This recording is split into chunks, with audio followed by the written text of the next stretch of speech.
Good morning. Let me tell you a little about myself. In fact, this semester, you'll learn a lot about me. It slips out during my lectures. My name is Dr. White. I'm an organic chemist. Yes, I have a PhD in synthetic organic chemistry. Synthetic organic chemistry means how to make things. My training is how to make things. And for a major part of my adult life, many decades, yes, I'm that old. I shouldn't have said that. But, anyways, I worked in the chemical industry as a senior research and development manager for a couple of international companies. So, guess what? Your instructor knows chemistry in the real world and in the industrial chemical world, which is an exciting place to be. Unfortunately, around 2002, by then, most of the chemical industry in the Chicagoland area disappeared, died, went away. So I've been teaching here at COD, College of DuPage, and I also teach at Elgin Community College, ECC. And in 2010 at COD, I won Outstanding Faculty Award for the school for teaching chemistry, which means I think I might know what I'm doing. I hope I do. But anyways, a couple important things. First of all, if we were face to face, you'd see I have my hearing aids in, but I don't because I have two big amplified speakers above my monitor uh, on our Zoom meeting. So I don't need my hearing aids. I don't like wearing them unless I have to. But what that means is if you talk softly, and if you talk with an accent, or if you talk softly with an accent, I might have a trouble understanding what you said. I might ask you to repeat it once or twice. That's my problem, not yours, but please bear with me. Most of the time it's not, but still. Now, next thing is probably one of the most important things I'll tell you and teach you this morning, and that is in my class, in my course, in my world, there's no such thing as a dumb question. I'll say it again.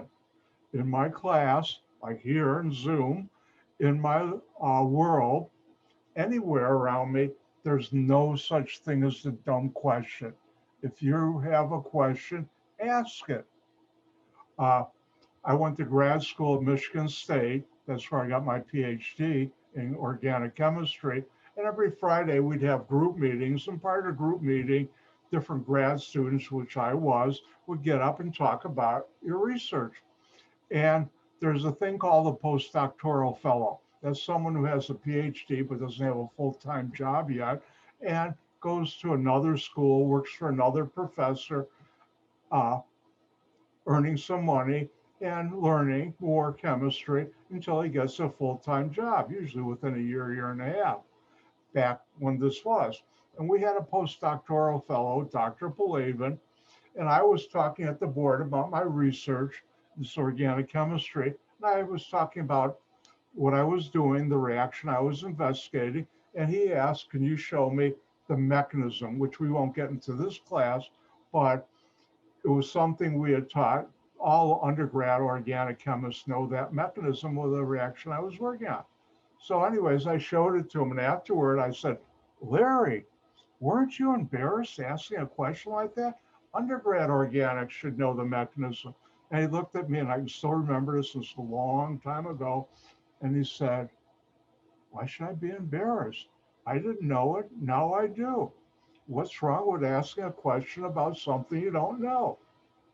And that's when I realized, got burned in my brain, you should never be ashamed or embarrassed for asking a question. And years later, I'm not sure I came up with the phrase, there's no such thing as a dumb question.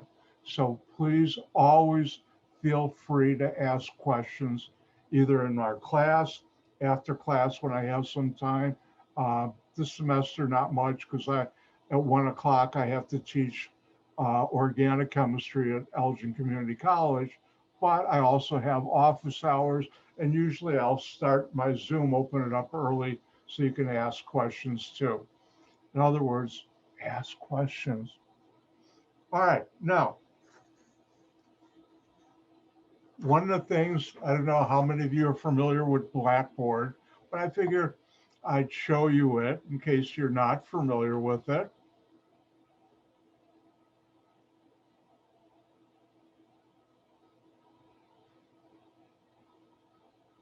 Hold on one second. Let me just open it up.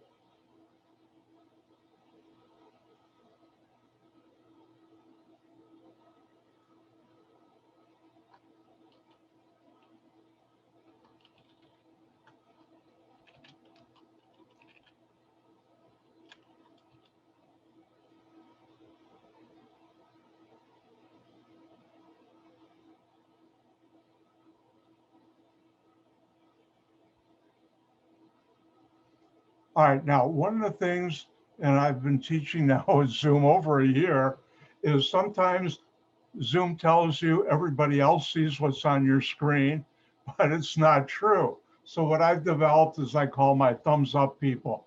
And I'll ask you, either with your emoji or with your, if you got your screen on, do this. Does everybody see Blackboard, the green announcements on your screen? Give me a thumbs up. Thank you, thumbs up people. All right, this is Blackboard. And Blackboard, and thank you also who use the chat. Blackboard, you'll see you can log into. Mine's going to look a little different on the bottom, but this part here should be similar. And you see over here, the first thing is if you click on this, it will open up where you can find links to both today's Zoom meeting, which you all got here in case you forgot. This is a place to find it. And then my office hours. I'll have office hours on Monday, Wednesday night from 6 to 7:15, and it's a different link. So make sure you don't use the lecture link to go to my office hours and vice versa. Next, I have syllabus, and I have the syllabus. And one of the things I've learned is students not all have Microsoft Word or ability to open up Microsoft Word. So all documents I post in Zoom, not Zoom, in Blackboard. By the way, I should warn you, at ECC, the computer system they use is called Desire to Learn, and it goes by the acronym D2L.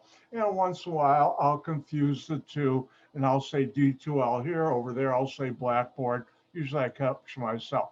But anyways, I have the syllabus as both a Word document and a PDF file. Just about anything can open up a PDF file, tablet, cell phone, whatever. By the way, I'm a tea drinker. The best place to get tea is from the Republic of Tea. This morning, this is my second cup, which means it's wild blueberry black tea. Quite good. And I'll talk about the signature sheets later this morning. All right, next you'll see assignments. And this is the area where I will post assignments that are due that you have to hand in. And there'll be a deadline when you have to hand it in. There are files normally you'll have to download to use to do it. What's mainly in the assignments are your labs, your tests, and your final exam will be there. I have another area, announcements, which are here. When I put an announcement, it also goes out as an email. Important thing, you should be checking your student email daily because I'll be sending out announcements. I've learned from teaching on Zoom online that unlike when we're face to face, which when I meet you in the lab, I can pester you, did you hand this in yet? Online, the way I pester people, by the way, it's called in Yiddish, I nudge people. By the way, I use by the way too many times. But anyways, my grandparents all came from Russia, and in Russia and also in Germany and that part of Eastern Europe, Jewish people, which I am, spoke a language called Yiddish, a mixture of Hebrew and English. And a lot of the words have come into the English language. And nudge is a strong way of saying someone who bothers you, and I'll nudge you to hand in things. Well, I'll do it by email now. And it helps students so you don't lose points and get a better grade. Now, I also have course information. And you notice when I click on there are 3 folders. One is lectures, any lecture material. And since I've worked in industry for many decades, trust me, I've given so many PowerPoint presentations. I forgot how many I've given, lots and lots. But for this class, I don't have to impress you with all the fancy stuff on PowerPoint. Plus, I don't use the publisher's PowerPoint slides. I know how to, I'm a chemist and I create my own. They're available on Blackboard. I also, to help students out years ago, started writing and I have written my own recommended problem sets, which are much better than what's in the book. And I also have the answers. Now, next, here's my YouTube, and here's the link. I thought I had it in here. I'll have to fix it. I'll put the link in here to my YouTube channel, and all the lectures and labs will be posted in videos in my YouTube channel. Here's stuff about me, the instructor, my email address, and other things. Here, I'll let you look at it. A couple of years ago, I realized a lot of my students, because of the generation gap, didn't know about good music, movies, and other things. So I have a list of my favorite music, movies, and books. Now, one quick thing, my claim to fame, when I was an undergraduate in college, that was someone else. I saw Jefferson Airplane in college, Moody Blues too, but time to impress you. When I was a senior in high school, I saw Jimi Hendrix play live in Chicago. Greatest concert I was ever in. If you don't know who Jimi Hendrix is, boy, are you missing a lot in life. Also Jeff Beck and the Yardbirds, but look at that. So here are things in Blackboard that will help you do well in my class. And if you have any problems with Blackboard, 1, ask me, or 2, the COD help desk. Those people are fantastic. Yes, I've used them when I've had problems, even though I have been a computer power user since about, I hate to say this, about 1983. Yes, that long ago. But anyways, if you have problems with Blackboard, either talk to me or email me or ask the help desk. They do help. You can reach the help desk by email, put in help desk, or they have a phone number that's available on the college website. All right, what I'd like to do now is not the most exciting thing, but will be important. So I'm going to go through the syllabus. But before I go through the syllabus, something I should mention how I teach this course. I teach this course, and every course, I use my golden rule of teaching. What's that? Well, my golden rule of teaching, by the way, I was a student long ago in a galaxy far, far away. I like science fiction if you haven't figured that out. My golden rule is I don't do to my students what I didn't like done to me. I'll say that again. I don't do to my students what I didn't like done to me. And you'll see that through the semester. And one of the things I learned as a student, and also when I lectured or gave talks in industry, after about 55 minutes of sitting or listening to a lecture, your brain shuts down. So no, I'm not going to go to a whole length this morning talking. We will take breaks, 5-minute breaks. That allows me to get up and stretch, and you too. All right, speaking about a couple other quick things before we get in. I will, Dina, we'll get through that in this when I go through the syllabus, which we'll do in a couple minutes or so. And I just lost my train of thought. It went that way. But We will take breaks, and we'll take a 5-minute break every. Oh, by the way, Dina, you don't have to say sorry in my class for ever asking a question. All of you, here's something to unlearn.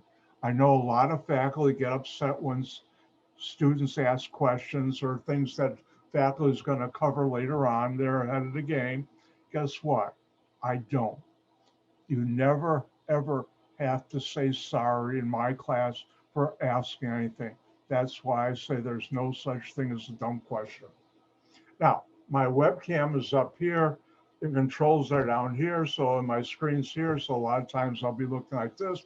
You can tell I'm never going to be a broadcaster on TV. All right. I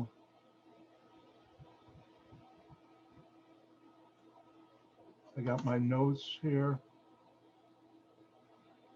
Okay, let's go into the syllabus. Every thumbs up, people. Can you see my syllabus on the screen? Thank you. All right. This is located in the syllabus area for you to download. And I'm just going to go through some of it. Here's my name. Now, here's a phone number. Now, this is really a voicemail box. I can't remember when I last checked it. I think it was about 7 or 8 years ago. Don't call. Use my email address, whitek@cod.edu.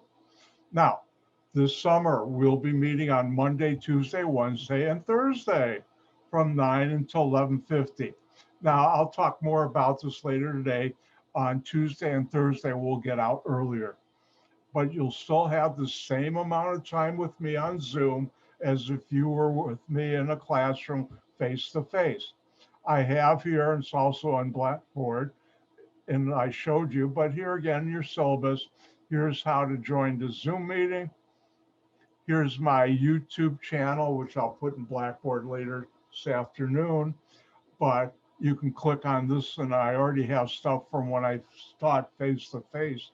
I recorded my lectures, but every Zoom lecture within 24 hours will be there.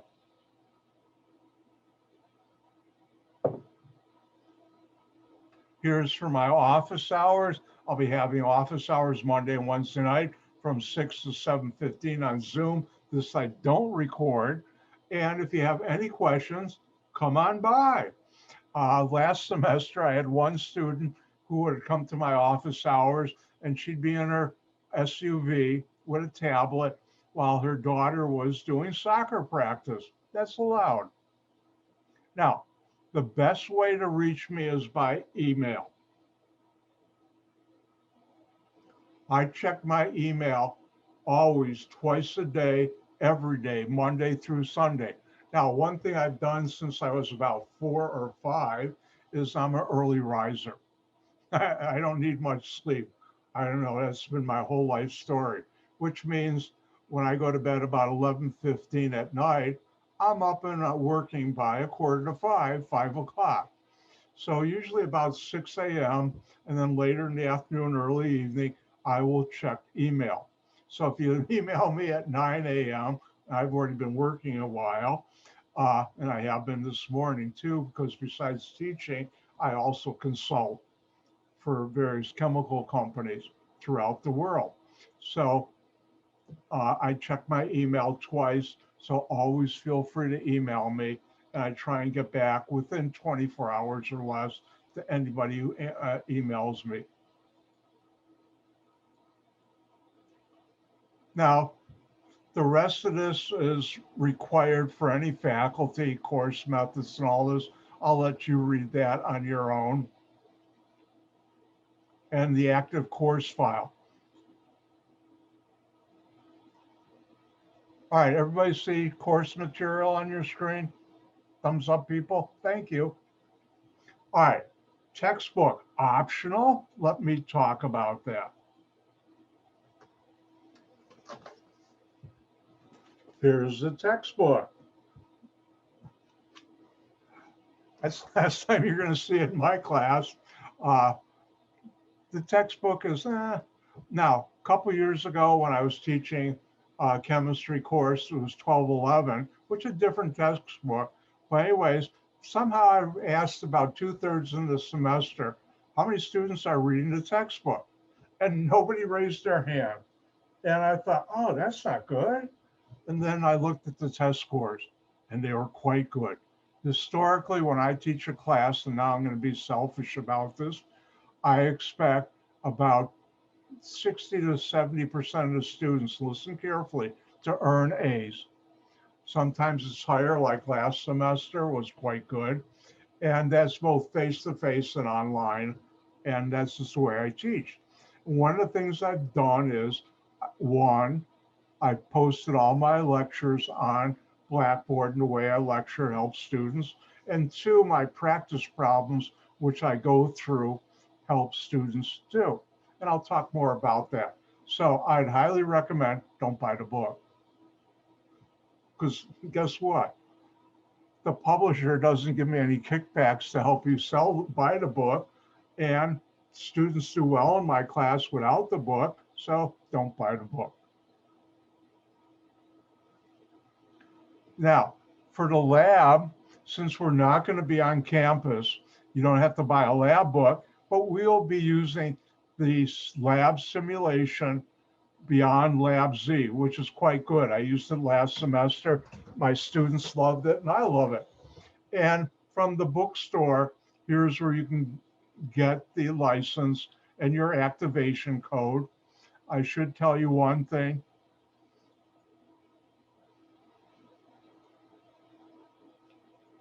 A number of years ago, the counsel for COD, otherwise known as the lawyer, sent out an email to all faculty, all of us, and said, you are not allowed to tell students where else they can buy books or other things other than the bookstore, because we have a contract with Follett, who runs the COD bookstore, and they have exclusive rights. And if you do tell them, you can get sued, and the school can get sued.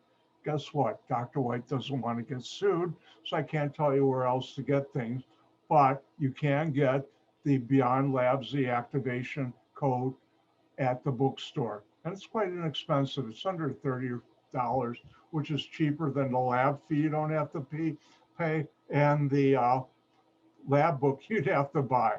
And it's quite good. It's a lot of fun. Students love it. I love it. Make sure you get it. We won't need it next week, but next Tuesday you will.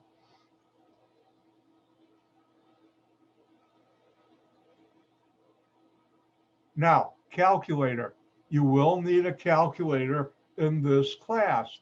The best one I'd recommend is the Texas Instruments, the TI, this one right here. You can get it just about anywhere, Staples, Walmart, Target, online places, for under $20, usually about $15. Here it is. Later this week, I'll teach you how to use a calculator if you haven't used one before. But this is a good one. It works well. And since we'll be using it and using what's called, relax, take a deep breath, scientific notation. If you don't know what that is, I'll be teaching you that. You need a scientific calculator that does that. And therefore, I would recommend that one. I've had these for many years. They're indestructible. Oh no, I broke. No, I didn't. And they work quite well. And because they're solar powered, you don't have to worry about the batteries going dead.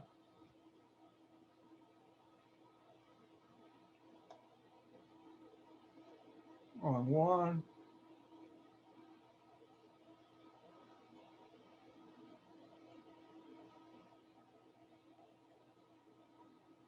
I'd like you to have a web camera. I'll talk more about that in the semester. Attendance is required. This is not an internet course, but it is a, by the way, one of your colleagues just asked if you could purchase it elsewhere. And the answer is that will work, but I can't tell you where to purchase it elsewhere because of that contract, and Dr. White does not want to be in a lawsuit. All right, so come to class. Uh,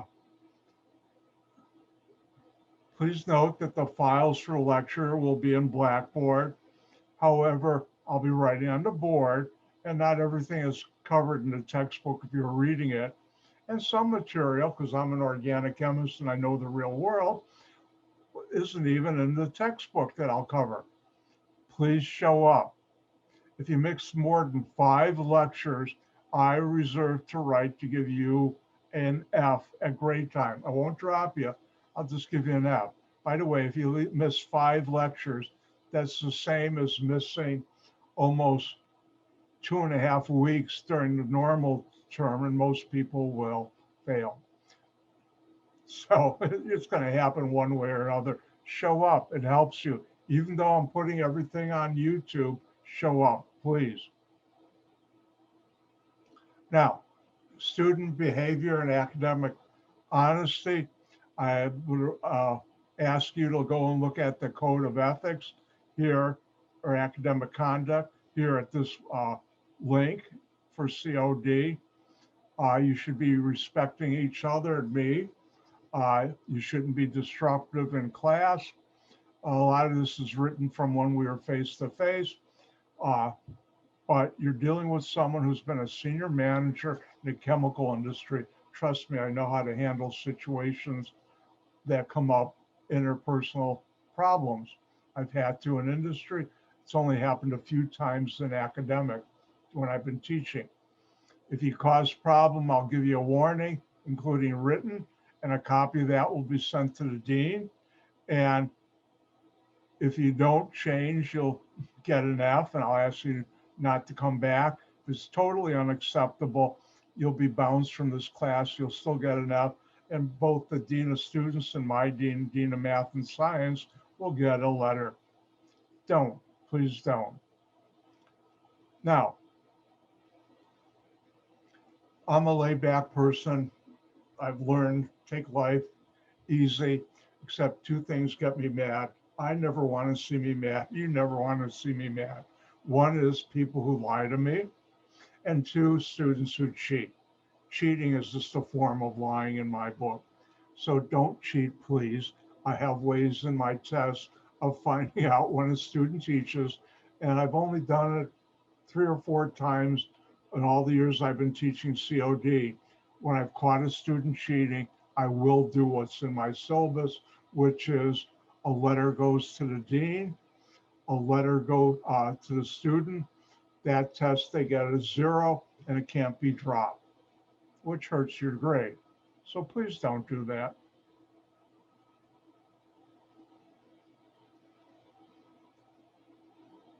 All right, now the cell phone thing, that's when we're face to face. I should have taken it out. You should come prepared. When I'm going to go over problem sets, make sure you've tried them before I did. Like I said, this is not the most exciting thing I'll be talking about this semester, but I do want to go through the syllabus. There's important stuff. Now, if you are a special needs student and do not do chat now or anything else, but talk to me in private, I have worked with the Center of Access and Accommodations for many years, and I totally support what they do. And also I totally support any special needs students. Please let me know in private. Last year, and I should change it in here, the center changed the way they do it. They used to send out an email to instructors. Now they send it out to students and ask the students to send a copy of that email to instructors. A couple of you already have, but do this in private. And any special needs students, if you need any help besides what I'm normally giving you, you being all the other students, let me know, because I always have supported special needs students and all the rest of you too. Can you keep a secret? I play favorites in my class. All of you are now my favorites. In other words, I work real hard to make sure Each and every student is my favorite. I don't play favorites other than I let everybody be my favorite.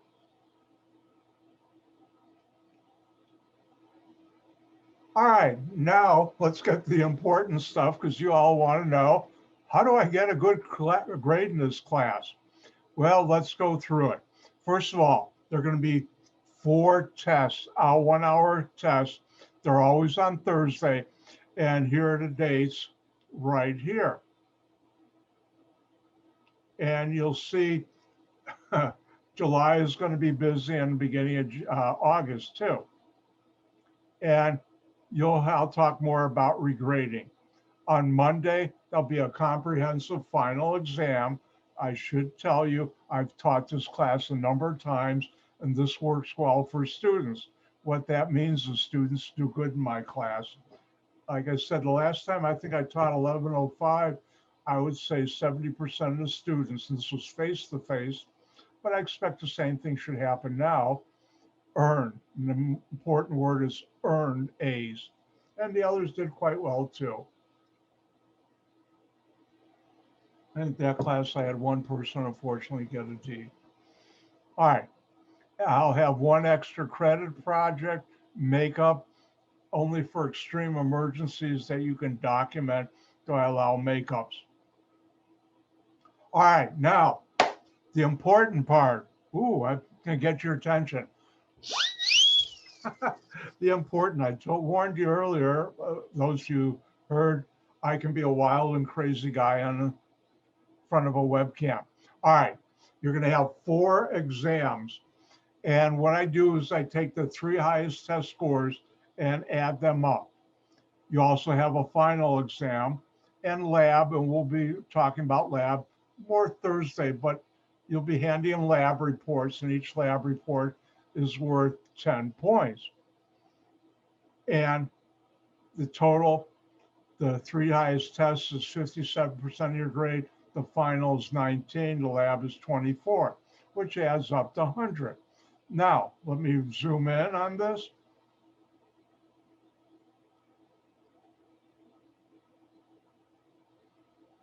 Each student, I will calculate, I have this set up in a spreadsheet on my home computer. You'll have this percentage, which is calculated by the sum of your 3 highest test scores, your final exam score points, your lab total, and if you decide to do an extra credit, which is optional, you add that, multiplied times 100, divided by 530. You'll get a percentage. If your percentage is 90 or greater, you get an A. 80 to 89 B, 70 to 79 C, 60 to 69 D, and less than that, an F, and hopefully nobody's there. And I'll be posting all your lab scores, test scores, your final grade in Blackboard, and your final grade will also be available on when it's issued on COD's My Access. So again, your final grade is based on the 3 highest test scores, your final exam, your lab, and then this percentage is how I get a equation, how I get your percentage, and here's the cutoffs for A, B, C, and D. And this is in the syllabus. And hopefully the person who asked about tests and other things, that helped. If you have any questions, always feel free to ask, because remember, in my class, there's no such thing as the dumb question.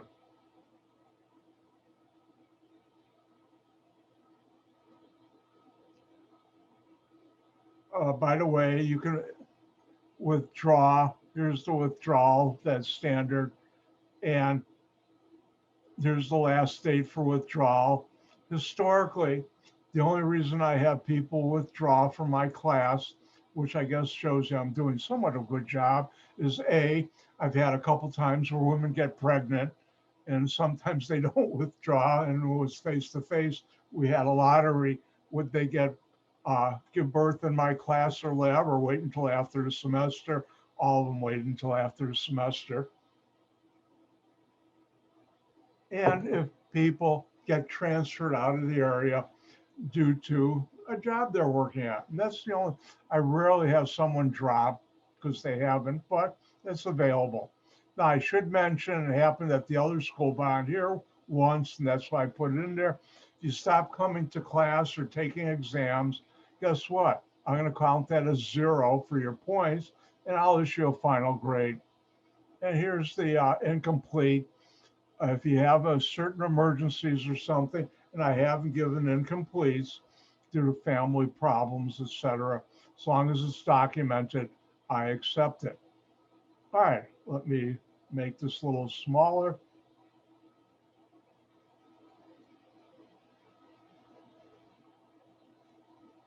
In the syllabus, this is the course outline.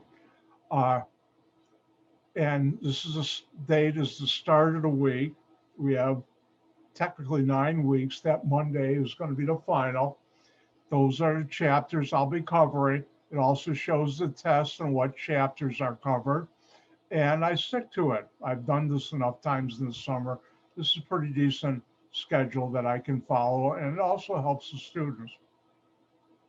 Here's a section on the lab. I'm going to talk more about this on Thursday, and I'll explain why now. All right, first of all, any questions? Remember, there's no such thing as a dumb question.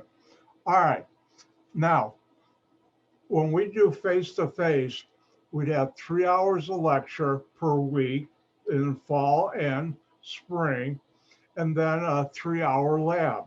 And the lab, the first half hour or so, maybe 40 minutes, what I do is I use that as what I call a recitation. If you've ever been to a large university, a professor will lecture, and then you'll be in a smaller class with recitation at COD. One of the advantages, our classes are small. When I was at Michigan State, my advisor, now I'll answer your questions in a second, taught a class that had 1,000 students in it, 500 lecture and recitation was that.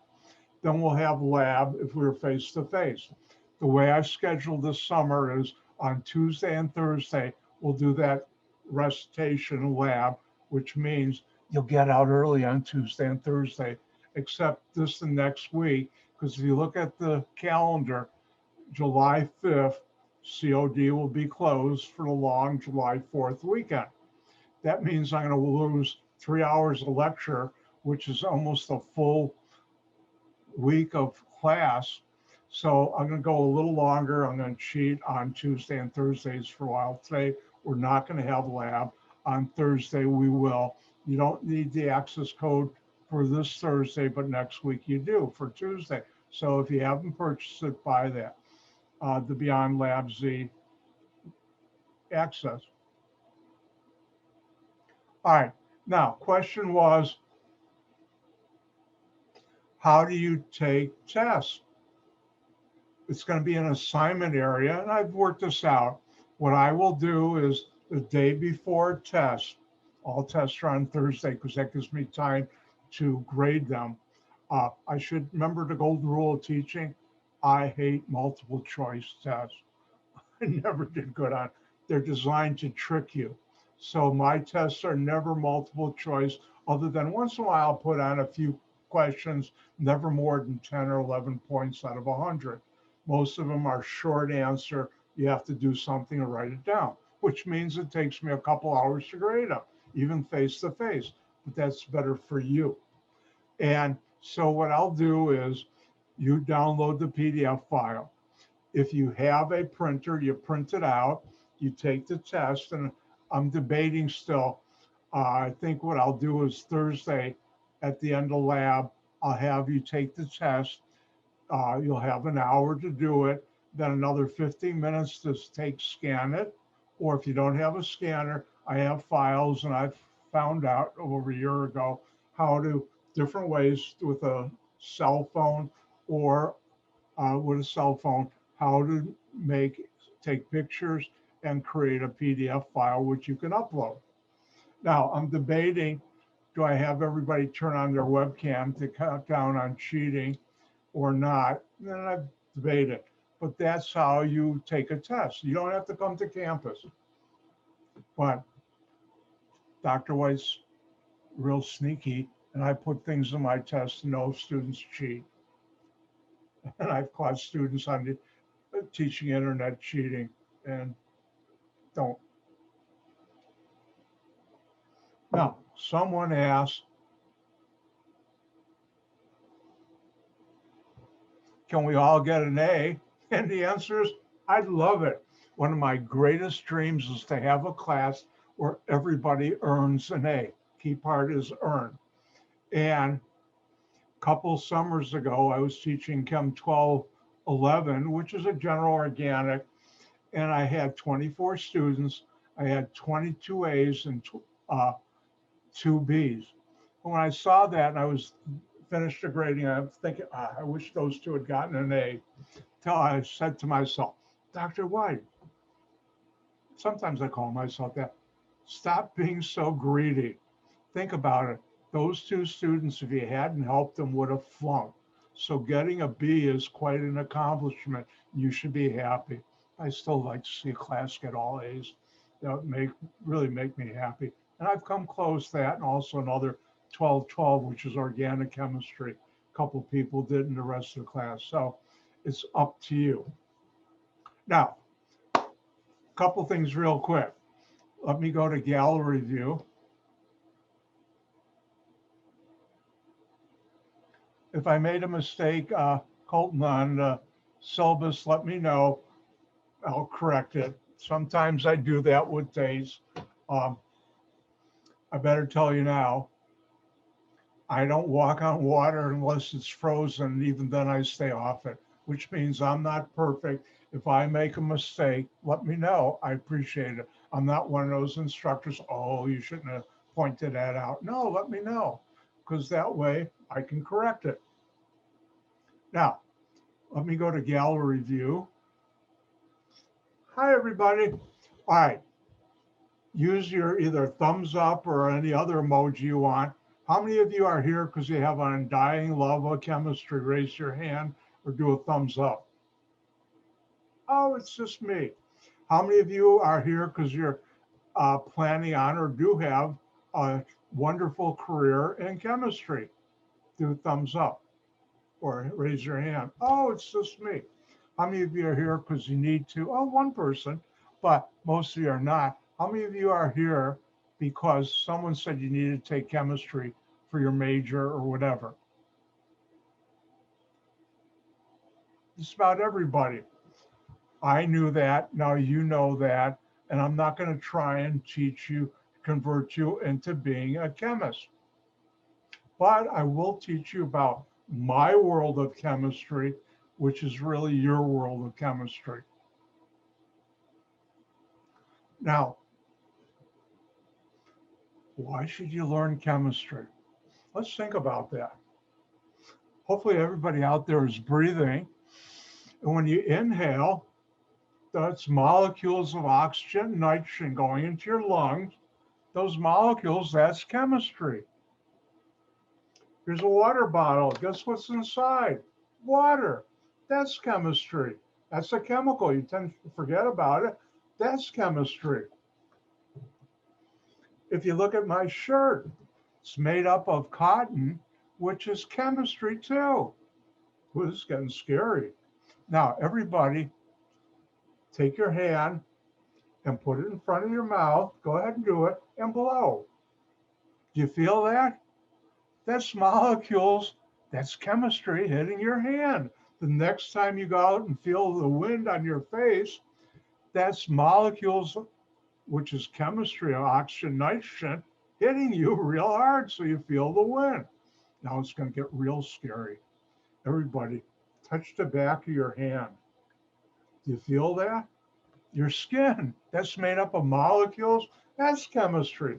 Now, real scary, so is your food is chemistry. So isn't it obvious why you should be learning chemistry?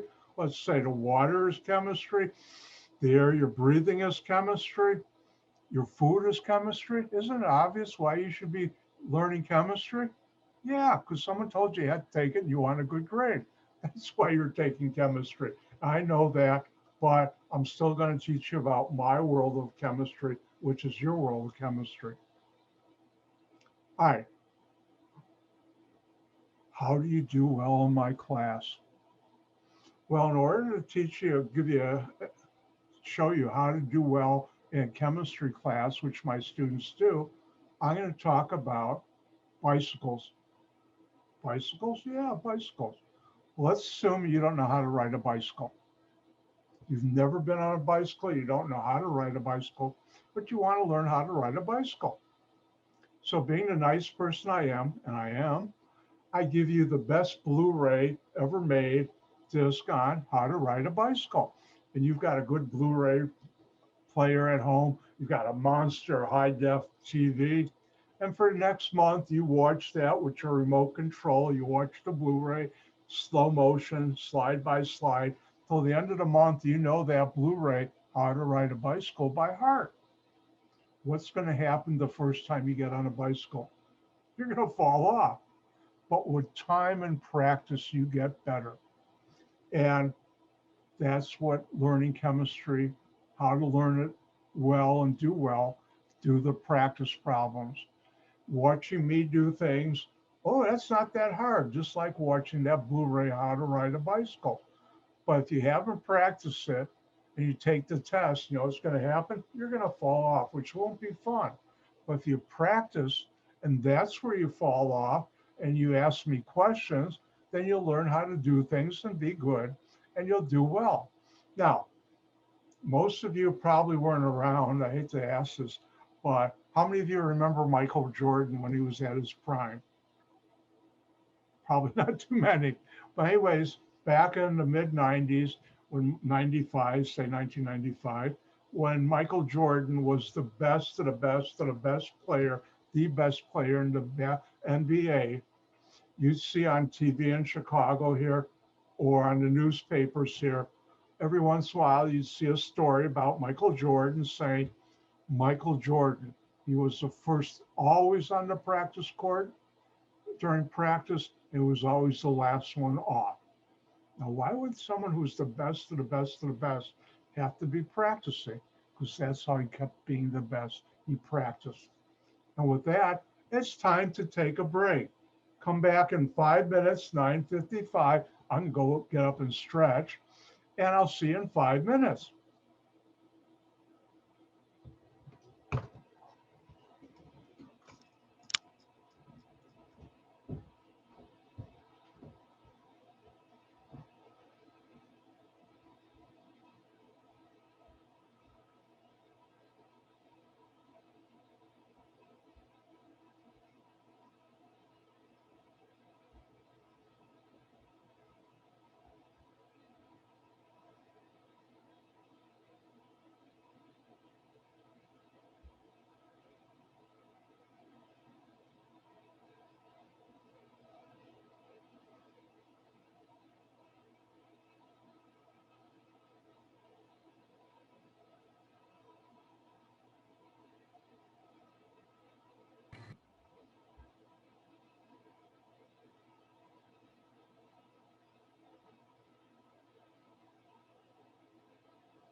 I just took attendance.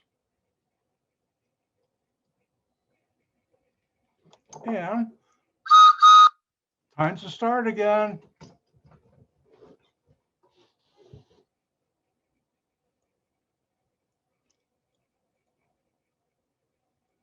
All right, let's get going again.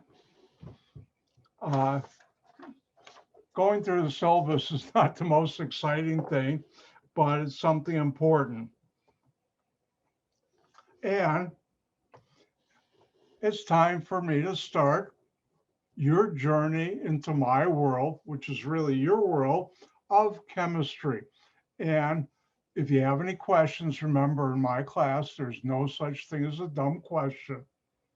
Now, one of the things I should warn you about when I'm putting things on slides, Dr. White has the fastest mouse wheel finger of this side and the other side of the Mississippi River. And a good question is, can you go back to the last slide? Now, another thing is, I learned this a couple of years ago, not all students have been trained, and it's getting worse, unfortunately. Hopefully, I think somebody told me they might have changed, but not all students can read cursive. If you can't read cursive handwriting, let me know so I'll print, but hopefully all of you can. Now, another good question is when I write something and I'll be using a tablet, which I've mastered, which is the same as writing on a whiteboard. If I were in a class, the same thing would happen. We were face to face. If I write something on the whiteboard or the tablet, you'll see, let me just show you.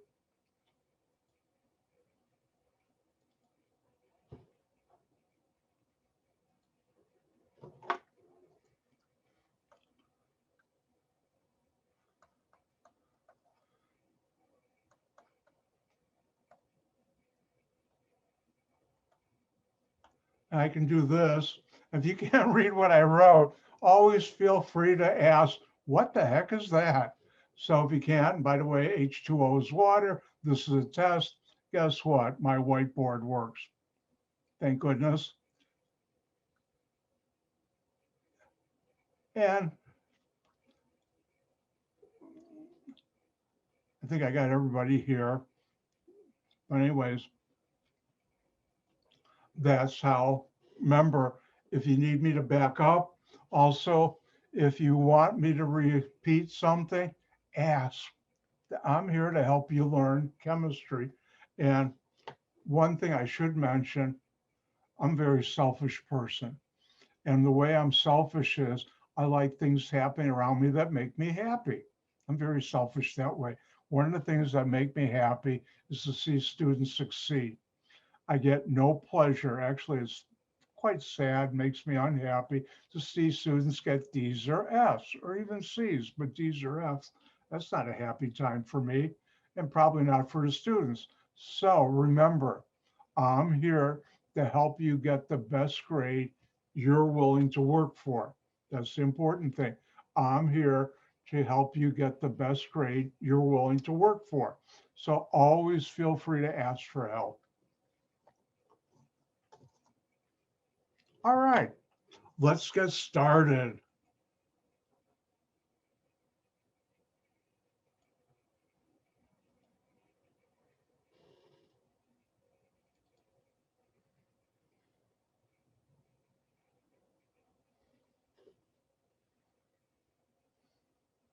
All right. Thumbs up, people. You see chapter 1 on your screen? Thank you. All right. It's a problem with Zoom, and like I said, I'll do that. All right. What you see on this? Can I ask one question? I'm sorry. Okay. Will this recording be on Blackboard? Like, say we need to go back and look at it. Will it be on Blackboard? I do not put record. First of all, let me go to full screen. And thank you for your question. All questions are good questions. One thing I will ask is after you ask the question, mute your microphone. The reason I do that is with 24 people or 22 people here, and I've class with 48, there's a lot of background noise that drown me out. So, but anyways, to answer your question, first of all, the size of the file you can't put on Blackboard. They have set up EULA or something that's pronounced like that, which doesn't work well. I didn't like it. So I put everything on YouTube. And in my syllabus, I showed you, and let me go there because last time I taught face-to-face, I actually recorded it. That's not what I want.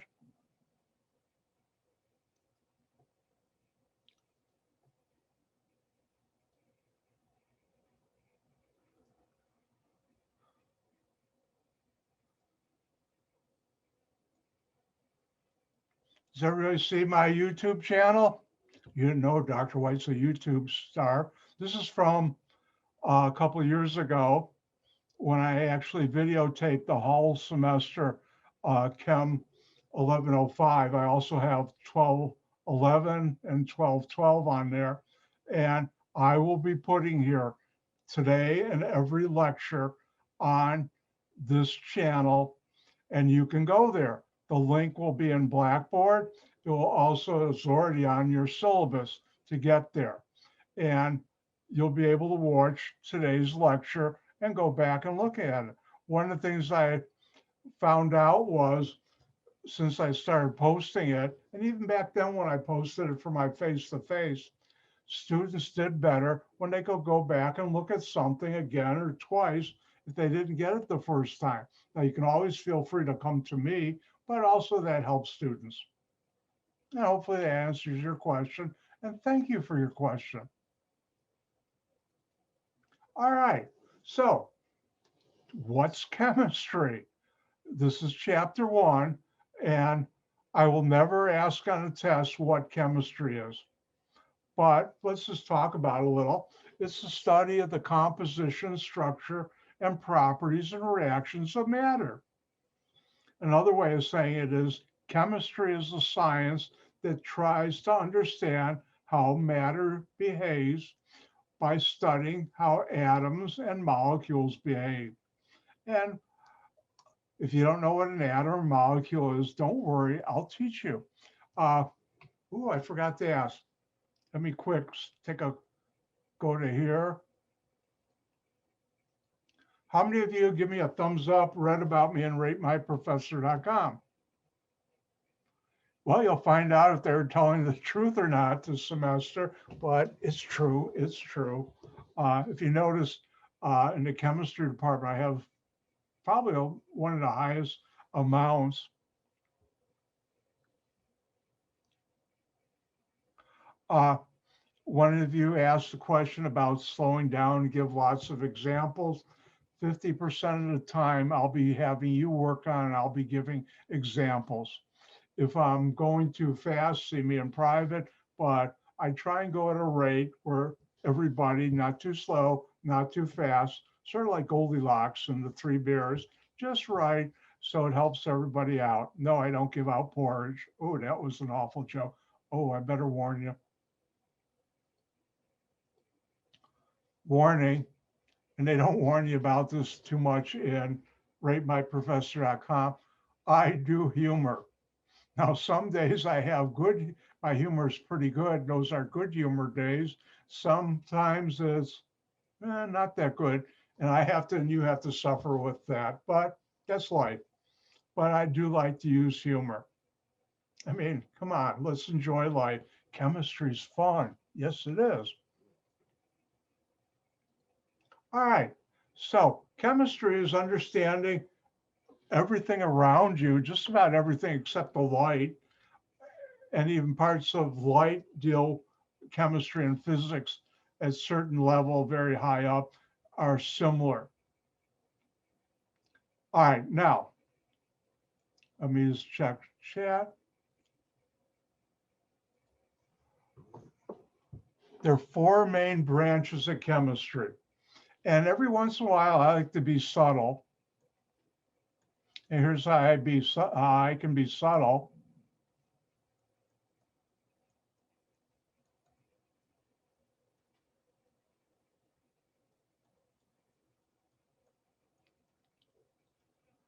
What I mean by know this, there are 4 branches of chemistry.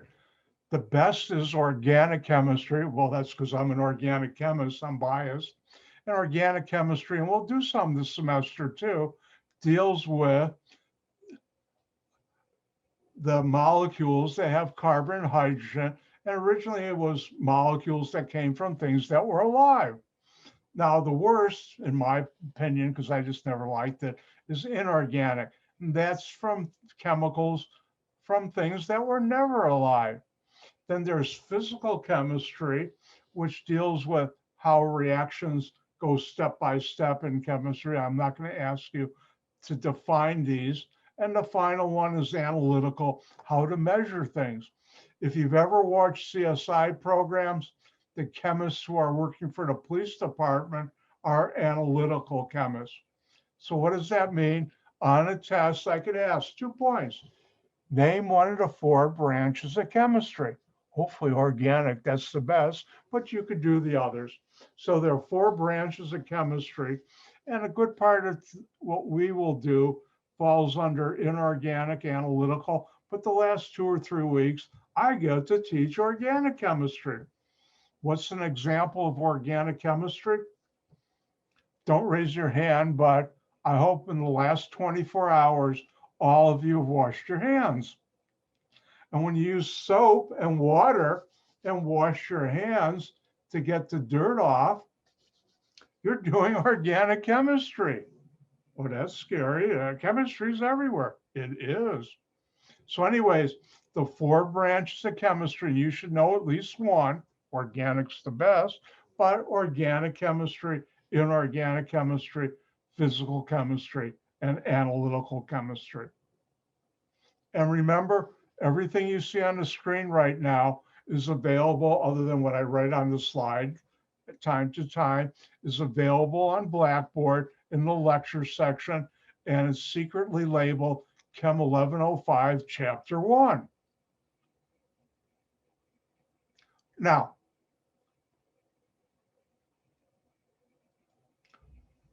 another thing I will be doing throughout the semester, and I always do this, is if you notice right over by my door, there's a light switch, and you go click, the light goes off, click, the light goes on. Well, I will do the following. Click, the switch, will this be on a test, is in the off position, meaning it's something I do want to discuss with you, so you should know about, but I'll never ask a question on a test or the final. So click, switches in the off position, but this semester I will be using the term chemical or chemicals and substance or substances. What's a chemical? Any matter used in or produced by a chemical process. And examples of chemicals are water, table salt, sugar, and a whole lot of other things. The oxygen you're breathing, those are all chemicals.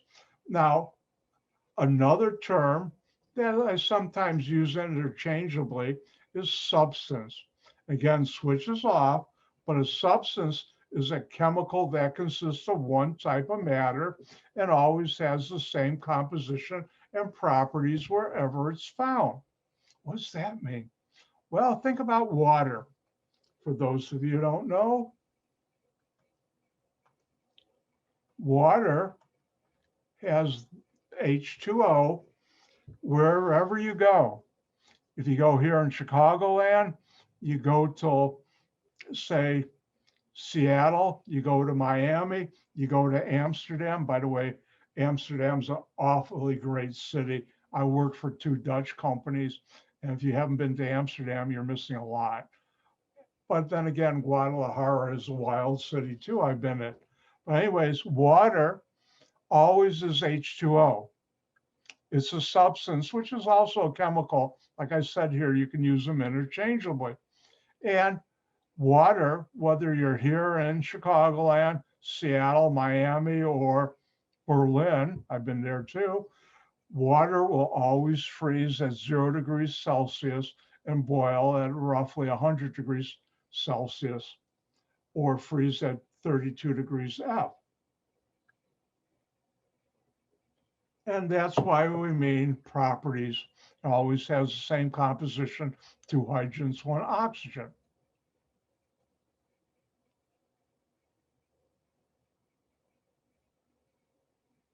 All right, one of you asked, I don't do PowerPoint, but I do these slides, which are Word or PDF, and they're available in the lecture folder of Blackboard. Let me show you once again. I think I logged off.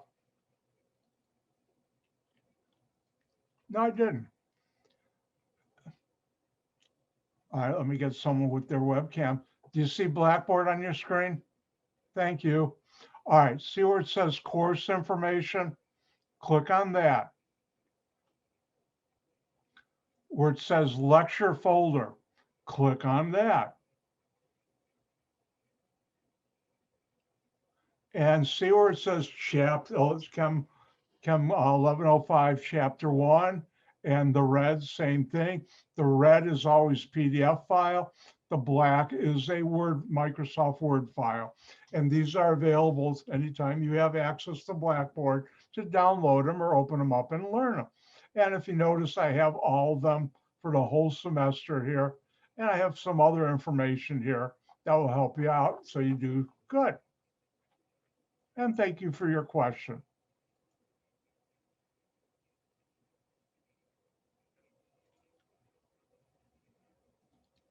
All right. Now, switch is still off. Some fundamental ideas of chemistry. Now, I talked about chemistry as the study of matter. You're welcome. And the switch is still off. Click. What's matter? Anything that has mass and occupies space. Now, what's mass? Mass refers to the amount of matter present in a sample. And let me ask a quick question. Let me go to a gallery view. Between now and the middle of August, how many of you, give me a thumbs up if you are planning on leaving the planet Earth? Nope, I'm not going to leave it either. So a lot of chemists would argue with me, but the term mass and weight, since we're all going to be on this planet together, you can use interchangeably. Now, if you go to the moon or Mars or Venus or other planets, the gravity is different and mass and weight are different. But since you've all agreed you're going to stay on the planet Earth, at least till the middle of August, we're going to be using weight and mass interchangeably.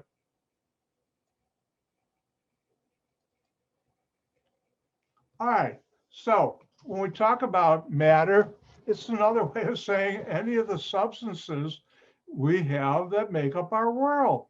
If you look at the pencil you're working with or pen, they're different types of matter.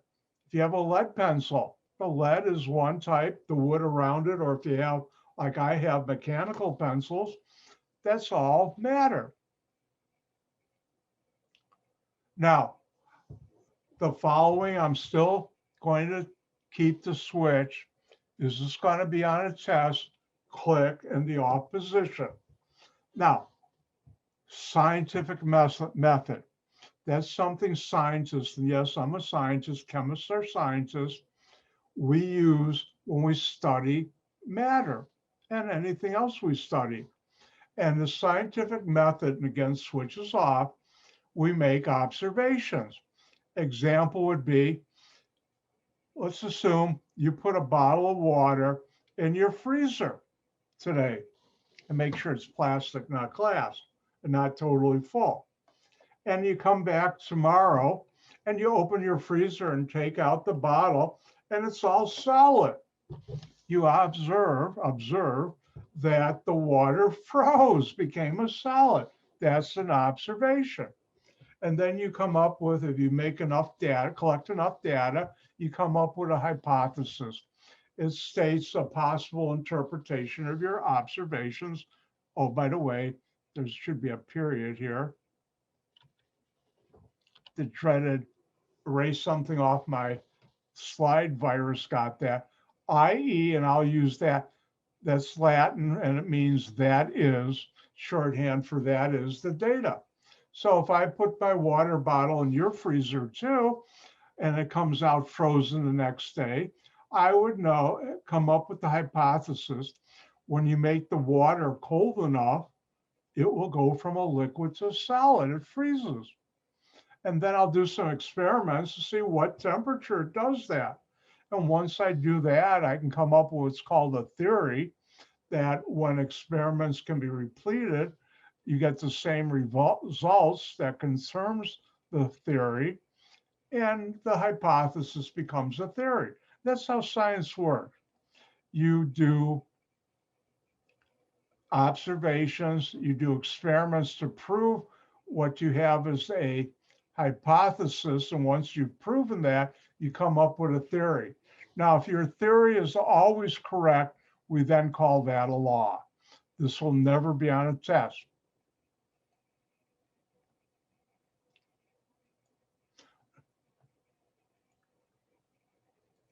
Now, one of the things about two and a half, maybe 3 years ago, I forgot the exact date now, tea break, is I was talking to another faculty member, and we were talking about teaching chemistry, who's a chemist too, and he challenged me, and the way he challenged me was, are you teaching chemistry when you testing how much a person knows chemistry when you give them a test, or are you also testing their memory? And I realized I'm testing memory too. And really what I should be doing is just testing, have you mastered certain skills in chemistry? And because of that, I have cut down, way down, the amount of memorization you have to do in my class. You'll see that in first, second, third, and fourth test and the final. The last 2 pages the last 2 pages will have important information, certain formulas and other things that in the past students would have to memorize. Now you don't. Thank you, Dr. White. You're welcome. But anyways, there are some things that you do have to memorize. And the first thing is, it's time for a commercial from Dr. White. And one of the things you have to memorize, switches click on, are the chemical symbols. I'll never ask what a chemical symbol is, but the chemical symbols are 1 or 2 letter abbreviations for the names of elements. And later today or tomorrow, I'll teach you what an element is. Example, gold, silver, those are elements. And there are 2 types of chemical symbols. Only the first letter of an element is capitalized. And sometimes there's only 1 letter. If there are 2 letters for the chemical symbol, then the second letter is lowercase and the first letter is uppercase. Now, hold on 1 second while I open something I didn't have open.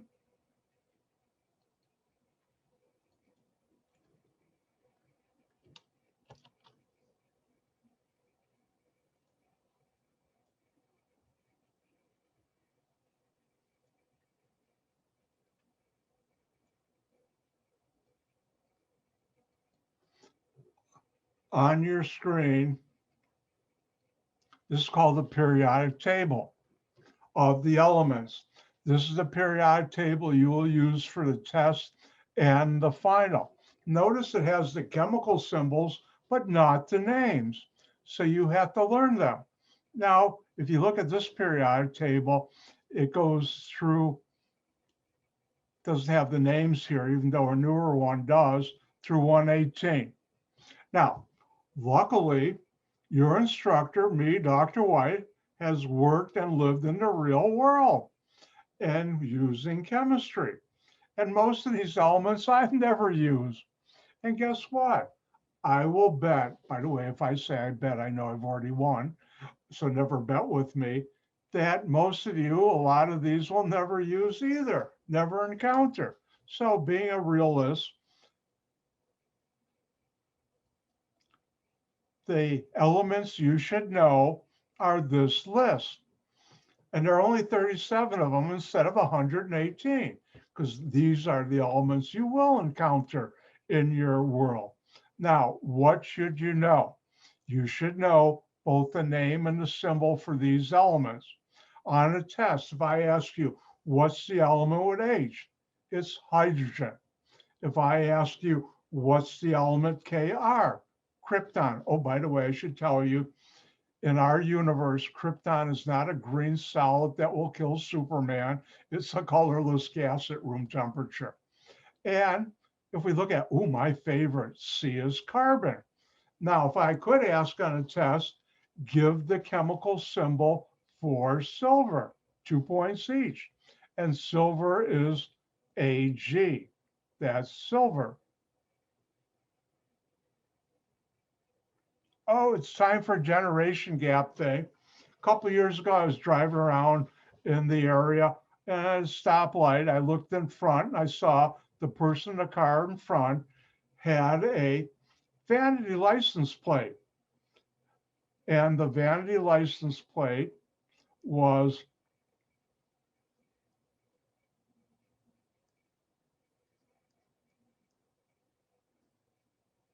this, HIHOAG. And it took me about 2 seconds. What the heck? And all of a sudden it popped in. I started smiling and saying, that guy's cool. And it's Hi-Ho Silver. And for those of you who don't know, the Lone Ranger television show and the movies always started out. Now, the last one with Johnny Depp was a abomination that I had never even saw and was a disgusting slap at the honor and the legend of Lone Ranger, who was a hero when I was a boy and all my friends too. And it would always start out Hi-Ho Silver, AG, chemical symbol for silver. And if you go to the high rent district, what's the chemical symbol for gold? And that is AU, gold. And throughout the semester, we'll be using these and you'll need to know these. Therefore, I would highly recommend, hint,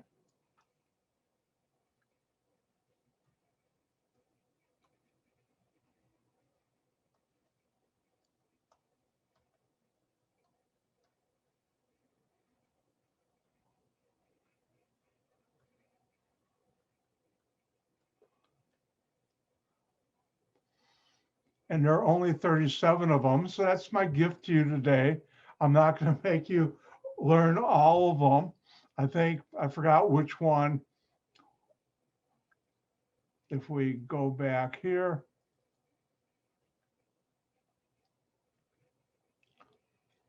number 98 at the bottom, CF is, I think it's Californium. Guess what? I will never see or touch or use anything with that in there. You won't. A lot of these you won't. They've just been made and someone just chemist said, oh, look what I can make. And they made it and discovered it and they named it. But the ones on the list are the ones you will encounter in your daily life and have. So I'd highly recommend either flashcards or better way is write it down and say it. H, hydrogen, H, hydrogen. Do it 5 times one day, do it 5 times a day or two later. It'll be burned in your brain. But if you want to use flashcards to learn them, feel free. All right, back to chemistry. Now, when we talk about chemistry, switches on, and if I had a dial instead of a switch that only went up to 10, I just turned it to 20. I stole that from the movie Spinal Tap. This is Spinal Tap. But anyways, we talk about matter, there are physical states matter exists in. And there are 3 physical states you should know. The first one is a solid. And what is a solid? And you should know the definition of a solid. Notice I even put it on the slide. Hint, know this. A solid, something that has definite shape and definite volume. And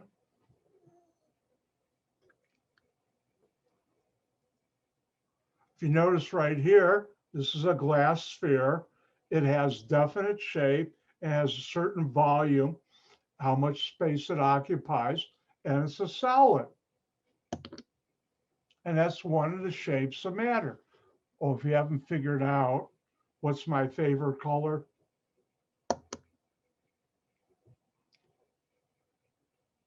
speaking about color on a serious note, in private, don't do it by chat or now. If you are colorblind, let me know, because sometimes I'll use colors like red and others. Let me know. When I worked in industry as a senior research and development manager, over the years I had a couple of employees who were colorblind, and for certain things, we had to have someone else help them. I think all of them were red-green colorblind. So solid, something that has definite shape and definite volume. Next, liquid. Liquid is something that has indefinite shape and definite volume. What's indefinite shape? Well, show and tell time. If you look at my bottle here, the water takes up the shape of the bottle. And if I were to pour it in a glass, which I'm not because I don't have a glass here, it would take the shape of the glass, not like the bottle here. And that's what we mean by indefinite shape.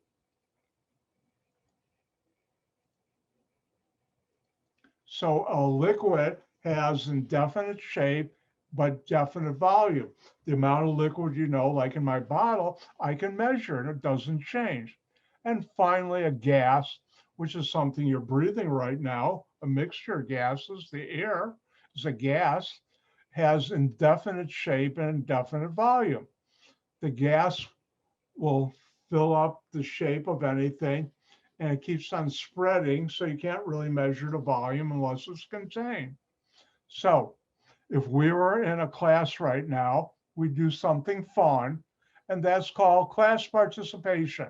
But since we're not, just say it out loud, but you don't have to turn on your microphone, but I'll do it with you. If we were in a class, I'd be doing it with all of you right now. Everybody together, what's the first physical state? Solid, come on. It's the beginning of the semester, fire up. What's the second one? A liquid. What's the third one? It's a gas. That was pitiful. Let's do it again. And if you're unless you're in a library somewhere, which I don't think any of you are, say it out loud with me. What's the first physical state of matter? Solid. What's the second one?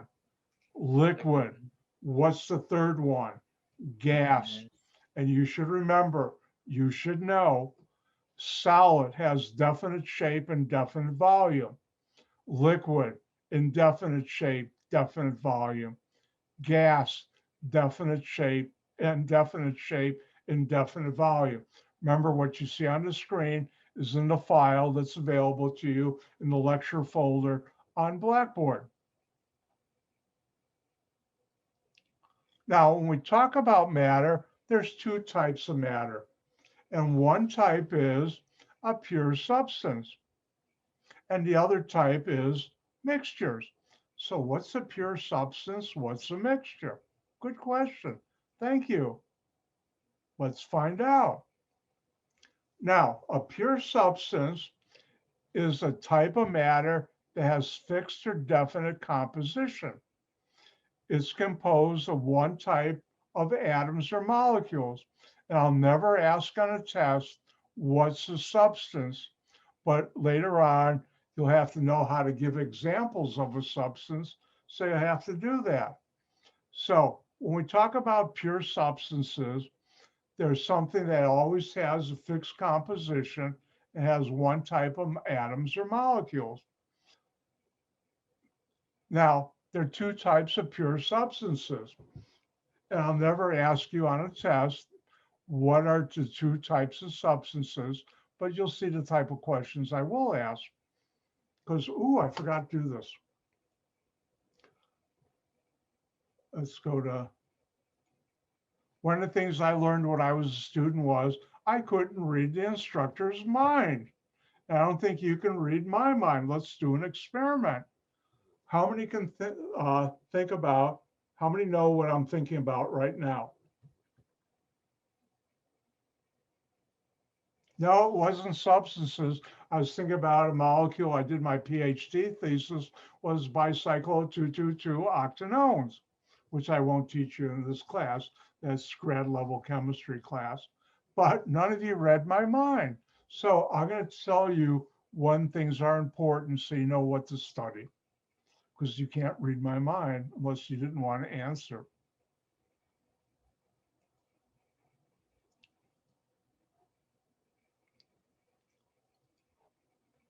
All right, now we have two types of substances. One is the elements, the other are compounds. What's an element? Element, I'll never ask you what is an element, but you should know that is a substance that contains only one type of atom. And another way, a better way, is it's a pure substance that can't be broken down into simpler substances by chemical or physical means. So if you have gold, you can't break it down to anything smaller, other things. If you have sodium, which is a substance, same thing. You can't break it down. And those are elements, substances you can't break down into simpler substances. And now it's time for a commercial from Dr. White again. Don't forget, chemical symbols are 1 and 2 letter abbreviations for the names of the element. The first letter, if there's only one, or is one or the first, is always capitalized. There's a second letter, it's lowercase. And you should learn these.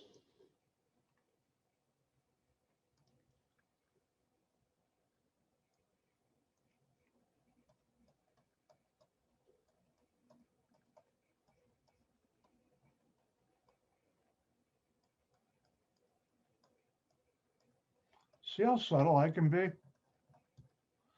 And you should know these, such as He is helium, Cu is copper, Hg is mercury, which they used to put in thermometers until they found out how poisonous mercury is to you. And Ne is neon. How many of you have ever seen neon lights? The material, the substance in the glass tubes of neon signs is neon plus other gases to get the different colors. So you should start learning these so you know for only these elements what are the names of the element and their symbol. One of you loved neon. Years ago, I had a couple of neon beer signs and I finally outgrew them and sold them. I wish I hadn't, but that's life. All right, now there are two types of pure substances. One is the element, the other is compounds. What are compounds? Compounds are a pure substance that consists of a combination of 2 or more elements, always in the same ratio. Another way of saying that, again, switches off, but you should know examples, or when I talk about a compound or chemical, a pure substance can be broken down into 2 or more simpler substances. Now, I'll teach you later today or tomorrow that the chemical formula is how we show compounds. An example, oops, wrong color.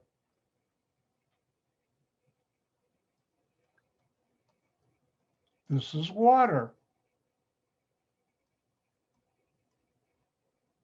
For those who speak German, Wasser, for those who speak Spanish, aqua, I believe. I should mention, I speak a couple languages, English, Yiddish, Hebrew, not too much. Hebrew I'm rusty on, and German. I worked in Germany for a while. And another one, that's a pure substance. By the way, water has 2 hydrogens, 1 oxygen.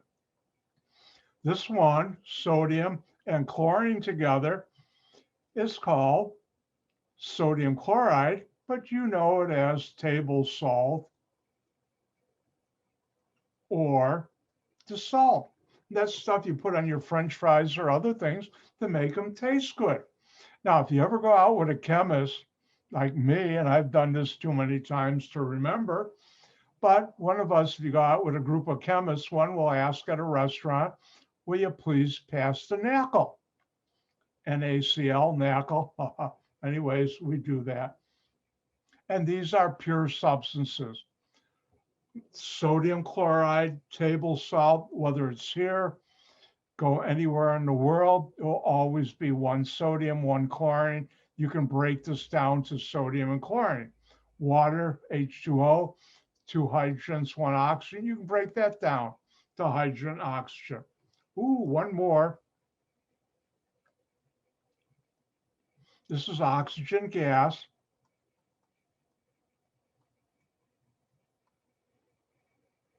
Which is made up of two oxygen atoms. That's keeping you alive right now, among other things. Now, another type of thing, when we talk about those are the pure substances, but you can also have mixtures. Mixtures are when you have two substances, and I'll never ask on a test what is a mixture, but I'll use that term, so you should know what I'm talking about. And that is two or more substances that are physically but not chemically combined.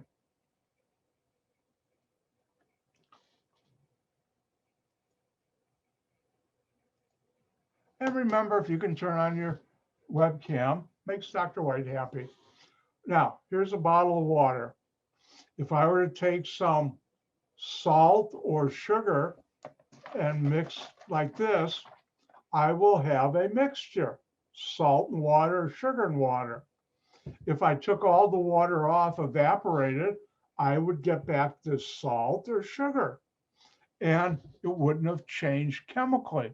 And that's why we mean you mix two things together and they don't change their composition, what they are. Another way of saying is when you mix them together, they don't react.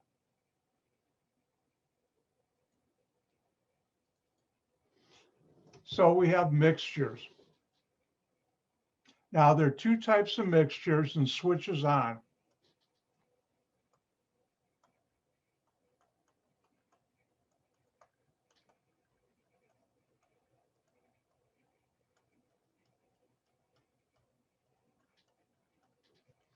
And the two types of mixtures are, one is homogeneous mixture. Homo, the prefix meaning the same. And a homogeneous mixture is the composition is uniform throughout the sample. Sometimes we'll talk about later in the semester, it's called a solution. So a homogeneous mixture is the same throughout. An example would be if I were to take my water bottle and put in salt or sugar and mix it up throughout the whole bottle. Once it's mixed and the salt or water is what we call, I'll teach you later the word dissolve, it will be the same amount of salt and water throughout the whole bottle. And we call that homogeneous. Hopefully, when you go to a gas station, your gasoline is homogeneous. You don't want it when it's not because it'll ruin your car. And the gasoline you buy, if you were to put it in a container, and don't try this at home, but you would see it's uniform throughout. If you were able to analyze different things in gasoline, it would be the same. Ooh, time for a public service announcement from Dr. White. One of the companies where I was a senior manager, and by the way, all the companies I worked for, I was one of the few R&D chemists who marketing and sales would take out to visit to the customers. Why? Because I knew how to talk to customers and also help the salesman out. And one company, we made different additives for petroleum companies, in other words, gasoline. And by going out and talking to the different R&D chemists at those companies and helping them make a better product using the product my company made, additives, the nitrogen and Shell came from a company I worked for. I was responsible for that rollout to Shell. But anyways, I found out talking to these, they all knew about each other's gasoline, and the quality, they all knew who was the best and all that. And I'll share this with you. For many decades now, Shell is the best. hands down the best. Right, almost right next to it is Mobil. Marathon, I forgot who they buy it, is a quite good gasoline too. The worst gas, which used to be called Standard, now BP, is the worst, and I will not put it in there. If you don't believe me, go to Google. By the way, I use the generation gap. I rarely use Google as a verb. I use it as a noun. Ooh, English and chemistry. But anyways, a couple years ago in by Gary, Indiana, and that part of Illinois, BP sold some really bad gas that was in the news. You can Google, look on Google for it. Well, I almost used that as a verb. That over 3,000 people had their car engines destroyed, and BP had to pay to have them replaced because the gasoline they sold was so awful. So stay away from. Someone asked that I think that was about 3 to 5 years ago. So the answer is no, it wasn't recent. But and other reasons I'll talk about, Standard and people in the industry for years, Standard or BP has been the worst.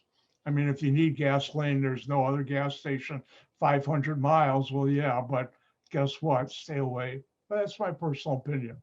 And one other public service thing. That's not what I want.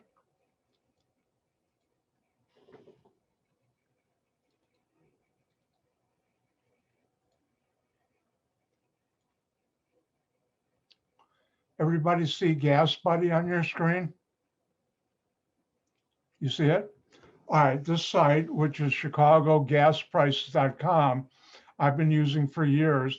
You put in a zip code.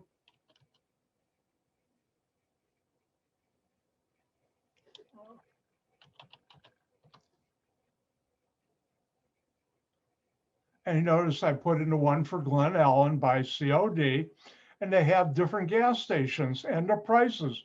And usually most of them are pretty recent.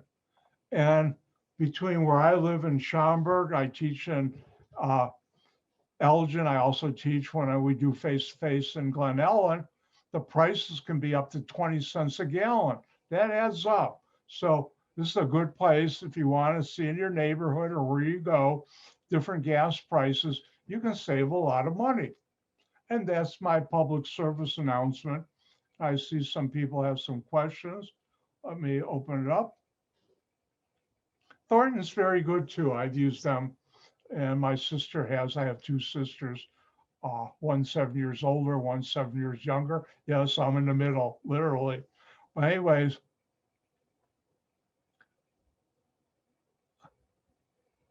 Dina, you're a little ahead of me. I'll teach this later in the semester about hydrophobic and hydrophilic. We get into an organic. I'll teach you about like dissolves like. But anyways, let's move on.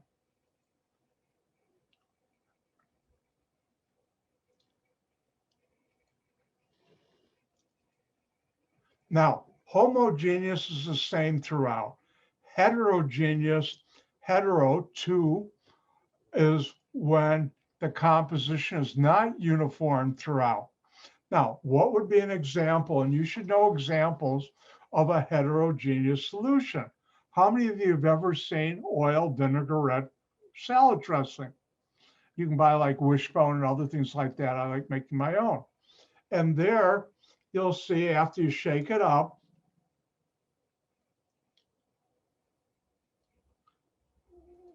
if you shake it up and you have the bottle, all of a sudden you'll see two layers, a top and bottom layer. And that's because it's a heterogeneous solution or mixture, and those are not compatible. I'll teach you, one of you asked about why not oil and vinegar, which is mainly water, are not compatible, and that's why. And another example would be, which I won't do, but if I took my water bottle and I dumped in sand, no matter how long I shake this, when I stop, the sand will go to the bottom and the water will be up here. So it won't be homogeneous, it's heterogeneous because it's going to be mainly sand here and no sand up there. Oh no, if I look at the clock, time flies when you're having fun with chemistry and Dr. White. It's time for a 5-minute break. Why don't you come back at 10:51? I'm gonna go get up and stretch. I'll see you in 5.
All right, I think it's time to get back to work. So I'll get you back to work. Let's start. By the way, when I was younger, I got into collecting unusual things, and one of them is whistles. This is I got in high school when I was doing that, and I still have it. This is a whistle that used to be used, and I bought it from a store that sold them for the doormen at big hotels to get a taxi to come up. All right, we're talking about mixtures, and there are two types, homogeneous and heterogeneous. And I gave you an example, homogeneous like sugar and water. Heterogeneous would be sand and water, or oil, vegetable oil and vinegar, which is mainly water, are not compatible and they separate. Another one, which do not try this at home, if you try and mix gasoline and water, they will separate. Do not try that at home. All right, now when we talk about matter, and I will never ask what is matter, what is properties of matter, but it's an important thing to consider is the properties of matter. And these are characteristics that distinguish one substance from another. Example would be water freezes at 0 degrees C, alcohol does not. And other things like salt is a solid, sodium chloride at room temperature, and other things are liquids. Oxygen is a gas at room temperature. These are all properties. Now, there are two types of properties. One is physical property. I'll never ask on a test what is a physical property, but I will ask you to know examples of physical properties. And these are characteristics of a substance that can be observed without changing the basic identity of that substance. Another way of saying that, these are distinguishing characteristics of a substance that can be used in its identification and description. An example would be, and this you should know, what are examples of physical properties? And I won't write it on the screen, but I will say, hint, you should know this. Color. If we were at COD and I said, look out in the parking lot, how many red color cars can you see? How many blue cars? The color is a physical property. Another thing is, if you smell the rose and you smell the skunk, they smell different. Boy, do they. And odor is a physical property. Does something smell good or does something really stink? Another thing, things we can measure are boiling points and melting points of a substance like water. The fact that water boils at 100 degrees C and melts at 0 degrees C is a physical property. Things like sodium or chlorine or what would be another carbon have different physical properties than other elements or compounds. Now, there's a physical property, then there's chemical property. And I'll never ask on a test what a chemical property is, but a chemical property is a characteristic of a substance that describes the ability of a substance to change into a new substance. So what would be examples of a chemical property that is the characteristic of that substance that describes its ability to change into something new? Well, if you have a car, an old car, it could rust. Now, what if you had a car out of stainless steel, otherwise known, the only one I think ever been made was DeLorean's, the one used in Back to the Future, and that doesn't rust because stainless steel doesn't rust, where regular steel can. And that's the chemical property of two different types of steel. Now, another one is flammability. I should warn you, all organic chemists that I know, me too, when we were young, we were really pyromaniacs. We liked to burn things. And piece of paper, I took a lighter out, and do not try this at home. It will burn. The metal in this pencil won't burn. Those are chemical properties. And example would be a chemical property. Water will not burn. Do not try this at home. Gasoline will. And that's why they use water to put out fires, because it won't burn. And that's a chemical property. So there's physical properties you observe and chemical properties that indicate how something can change or will change.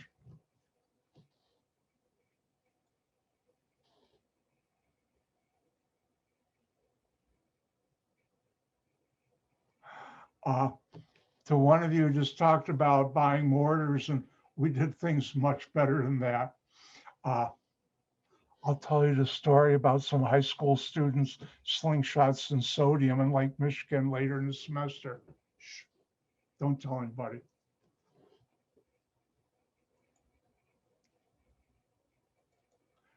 Now, those are chemical and physical properties.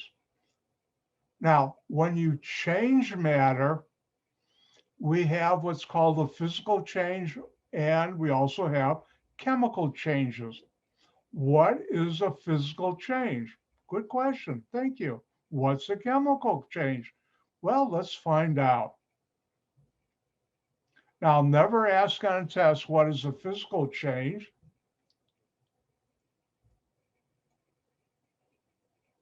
But I will do this. That looks better now. And that's a process in which a substance changes its physical appearance, but not its chemical appearance. In other words, it undergoes a change of state, a change of matter, state of matter. Remember, solid, liquid, gas. And when something goes from one physical state to another, it undergoes a physical change. And the best example is in the summer, if you're sitting outside with friends, like on my back deck, my home, and it's warm out, but we have something we're drinking with ice cubes in it, the ice cubes will melt from a solid ice to a liquid water. And that's a physical change. Now, the other type of change is a chemical change. And a chemical change is when an original substance is converted to a new substance that has different composition and new chemical and physical properties. In other words, it converts into something new, different. Again, don't try this at home. When you burn a piece of paper, don't try this at home. It's undergoing a chemical change. Now, if I were to rip it, it'd still be paper. By the way, paper is a chemical too. Isn't that scary? Everything's chemistry. It is. But if you burn it, it's undergoing a chemical change. How many of you have candles at home? The company I worked for, a Dutch company, got its start back in the late 1700s, making chemicals used to make candles, and they made candles. I have a nice collection. Oh, do I have time? Yeah, I have time. How many of you ever heard of the cheese called Gouda? Americans pronounce it Gouda. And that's the cheese coming from the city in the Netherlands spelled Gouda. And I worked in that city, but it's now pronounced Gouda. Dutch pronounce their G differently. And because I know Hebrew, I'm one of the few Americans. When I worked in the Netherlands, they were surprised I could pronounce it correctly. That's because of my Hebrew background. And it's pronounced Gouda. And I worked in Gouda, and I'd stay in The Hague. That's where my hotel room, it was a better city for hotels. But in the Netherlands, the Hague that's the English way. It's really Den Haag. I used to take a train every morning from Den Haag to Gouda, get off the train station. I'd have a beautiful walk from the train station to the research center I worked at. Uh, I'd stay there 2 to 4 weeks at a time. And I would pass the town center, and the town center of Gouda, the town hall, and the cheese warehouse. Yeah, that's where the cheese came from. They were known for cheese, were already old before Columbus set sail. What a beautiful way to start your morning, except when it was raining, but yeah, I had an umbrella. But anyways, when you burn a candle, you're doing a chemical change. The wax is burning and it's forming other substances, plus heat, that's the flame. And examples for those of you who've ever seen the lighter with the liquid in it called a butane lighter, when that butane burns, it's undergoing a chemical change. Now I'm really going to scare you. When you chew your food and swallow it and it goes in your stomach, your food is being digested.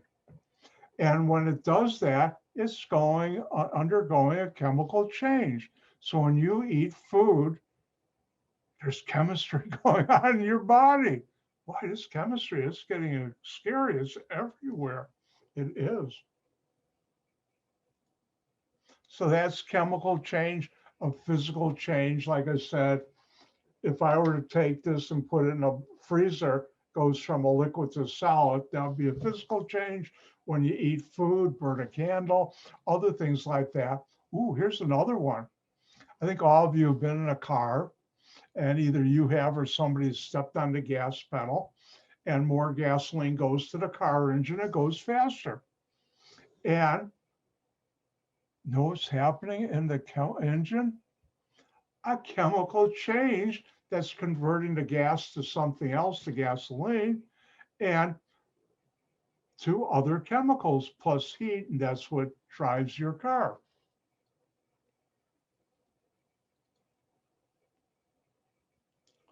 Now, an important part of chemistry, one of the things I like to do, even though I've said you don't have to read the book, is I follow what's in the chapters of the book, because you do want to read the book, and that is temperature. I'll never ask you what temperature is, but temperature is a measure how hot or cold the substance is compared to another one. Another way of saying it, heat flows from a substance a higher temperature to a substance a lower temperature, which is why you should never touch something hot, because it's your body temperature is at a lower temperature than something hot, and the heat chain flows into your hand or your finger and you burn yourself. Please don't do that. But that's temperature. And temperature plays an important role in chemistry and also our daily life. How many of you checked the weather today, see what the high temperature is? Or this week, I like weatherunderground.com. Weather.com is all right, but I like weatherunderground.com. And you get to see what's the temperature and other things. What's the temperature of a water when you boil it? Well, you measure it. And how, when you measure it, you get a number. And we call that the temperature scale. Now, there are 3 scales that you should know. Oh, Dr. White's going to be subtle again.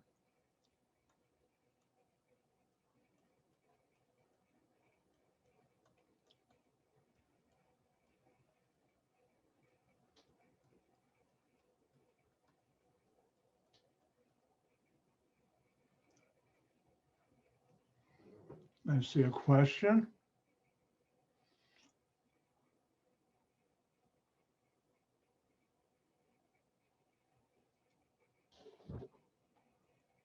And the answer is yes, I can. Deanna, what would you like me to repeat?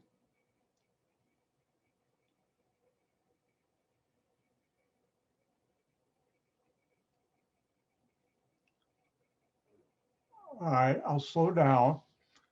Again, temperature measures how cold or hot something is. And I should point out, if you miss something, by tomorrow late morning, I'll have this whole morning of our lecture together, Zoom meeting, on the YouTube channel for Chem 1105, and you'll be able to watch it again in case you miss it. And the nice thing about YouTube is you can jump to different parts.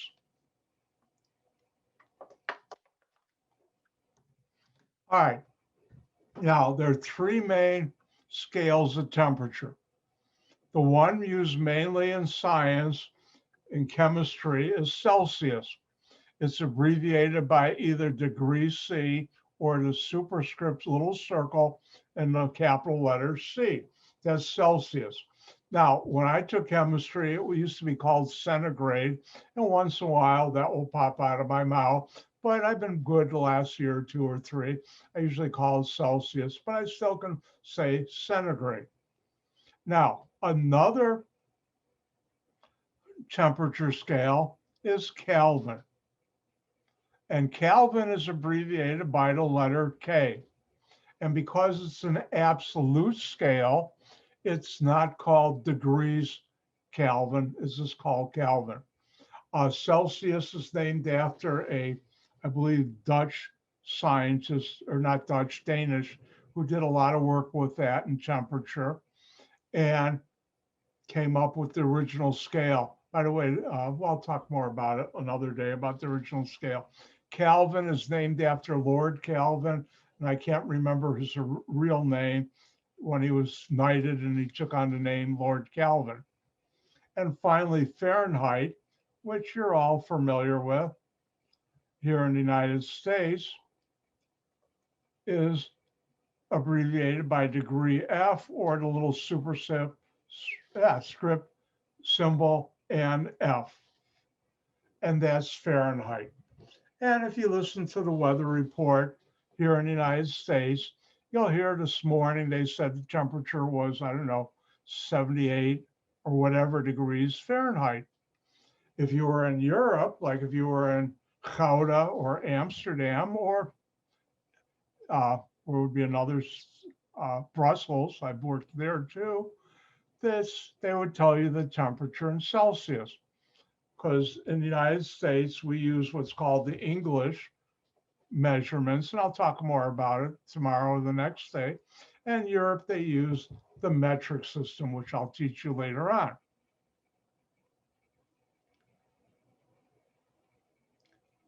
Now, how do you convert from one to another?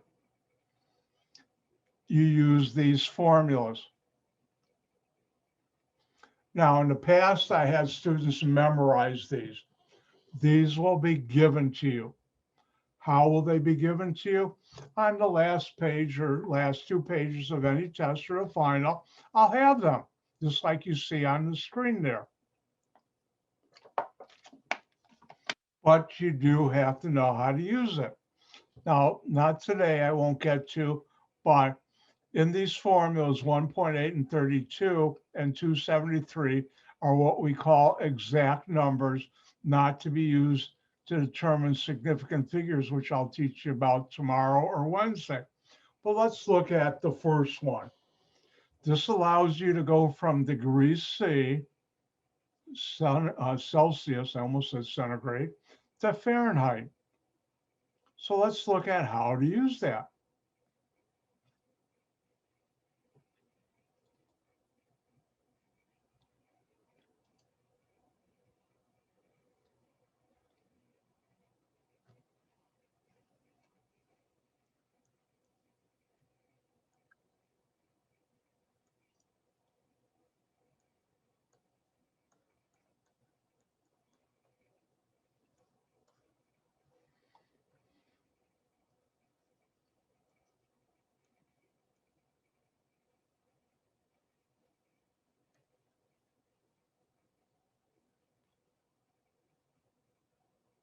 If we were face to face, you'd be waiting while I write this on the board.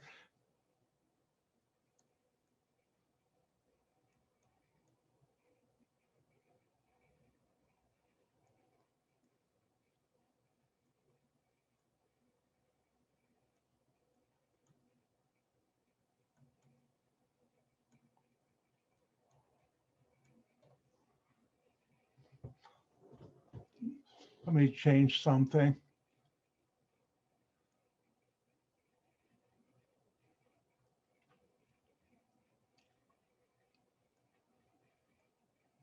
If the outside temperature is 25 degrees Celsius, then what is the temperature?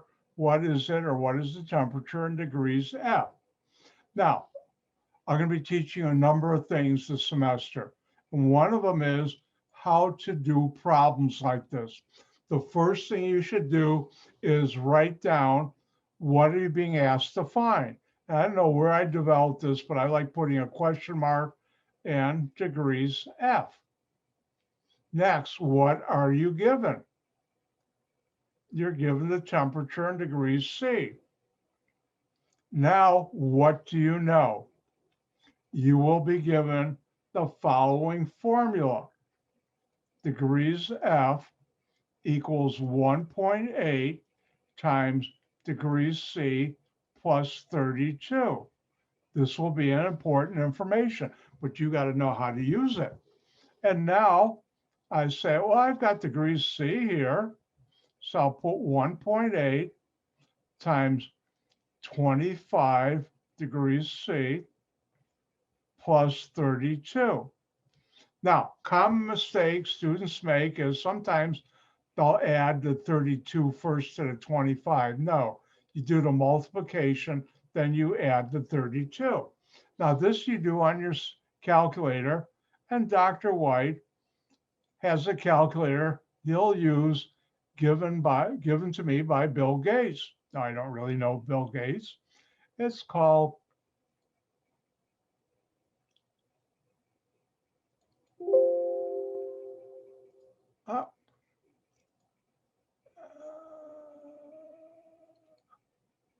a spreadsheet. And I'll show you also how to do this on a calculator. And everybody see the spreadsheet? Probably not, because I didn't. Now everybody should see it. So that was plus 1.8 times 25. Then I'll take this number and add 32. And the number I get is 77. And that's how you do that formula.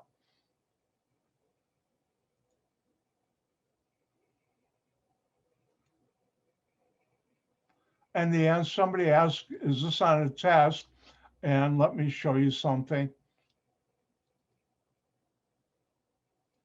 Does everybody see over here where it says 4 points? That's an indication, yeah, it could be. And if it was, it would be 4 points. Say question number 6, if the temperature outside is that, you would have to calculate it. So the answer is yes. Oh, if I do more than one example or two on something, the odds are it will be on a test, or could be. Hopefully that helped. All right, now Dr. White likes to share the fun, so I'm going to let you have one.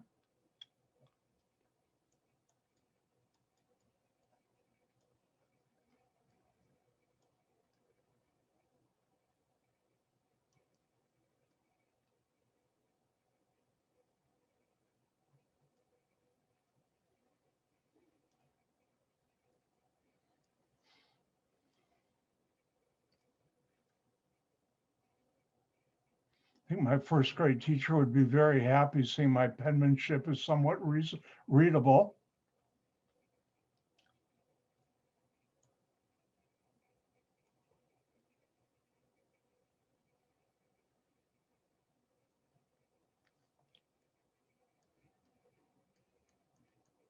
Now, what I'd like you to do is, first of all, figure out what are you being asked to find, what are you given, and then what formula. Now, if you don't have your calculator, that's okay. Just put it in above like you saw what I did and try it out. And it's your turn to have fun. If I say fun enough times, you might believe me.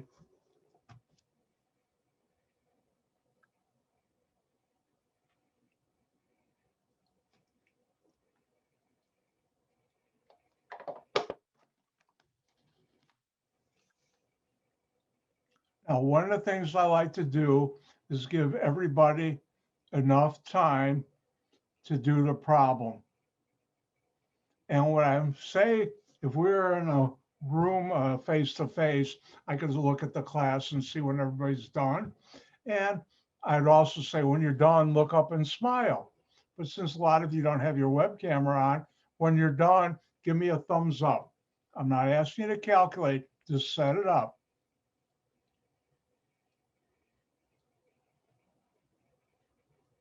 And if you're done early, I try and give everybody enough time to figure it out.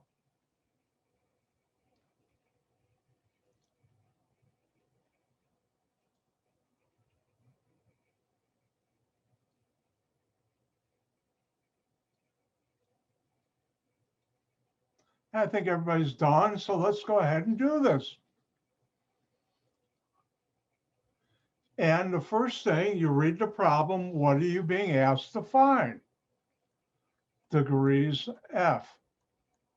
What are you given? Degrees Celsius. And what do you know?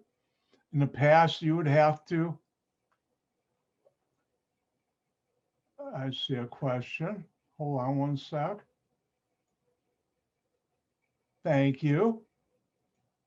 What do you know? You have this formula that you no longer have to memorize, but you do have to know how to use. Is this. Next, what's degrees C? Well, you took the time to figure that out. So you no longer have to go back and read the problem. So I can put that in there.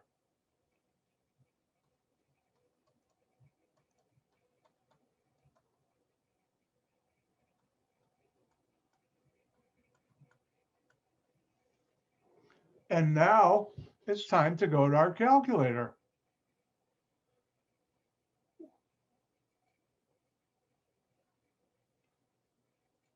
So I'm going to go there.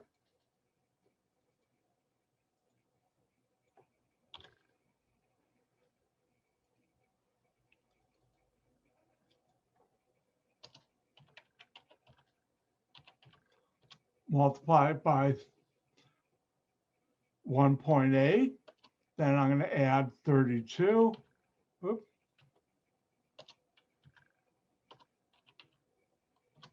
And the answer I get is 87.8.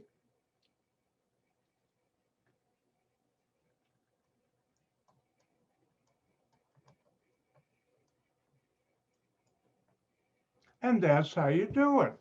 Now, you'll see that I have practice problems for this that we'll go over later this week or next week.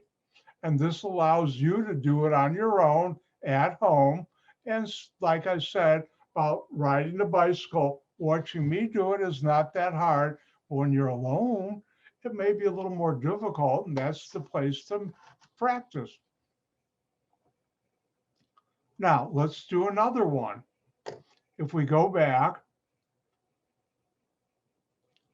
and look at, what if you have degrees F and you want to convert it to degrees C? You use this formula right here. And this will be given to you. In the past, I had students memorize it. You don't have to memorize it. You just have to know how to use it.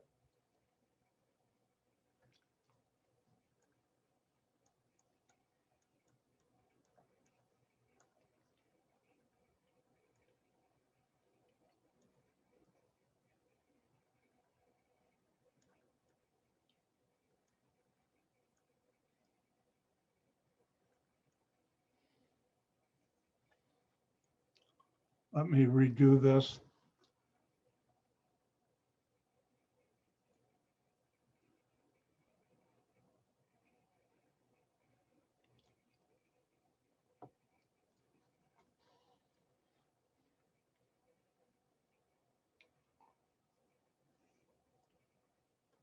Every once in a while, since I do problems on the fly,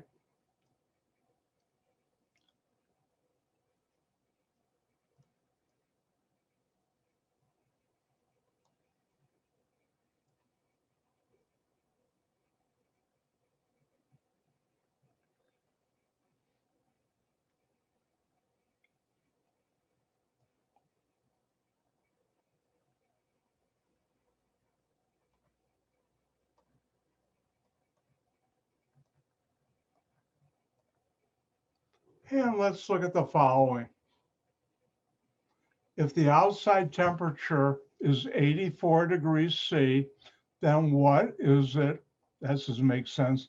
It should be 84 degrees F. Then what is it in degrees C? So what are we trying to find? Degrees Celsius. What are we given? 84 degrees Fahrenheit. And the formula you will be given, but you have to know how to use it, is degrees C is degrees F minus 32 divided by 1.8. If you notice, we took the time to figure out what is degrees F, so I can put that in there, 84 degrees F minus 32 divided by 1.8. And now I can go ahead to my calculator.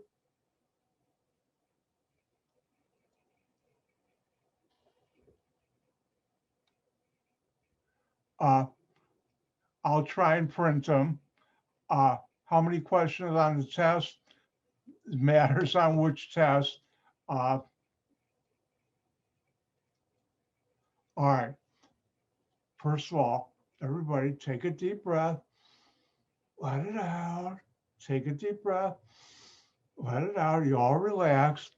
My tests, stay relaxed, are written so if you've practiced and done the practice problems, one, you'll have enough time to finish the test. I never liked tests, even though I was probably, when it came to math and science, I was usually a top student. When students half the class can't finish it, there's not enough time. That's not fair. That's not right. I don't do that.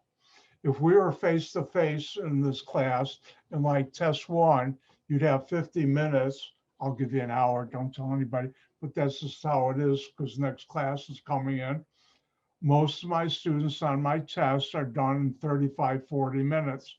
If you practice. If you didn't, you could probably have all day and still have trouble.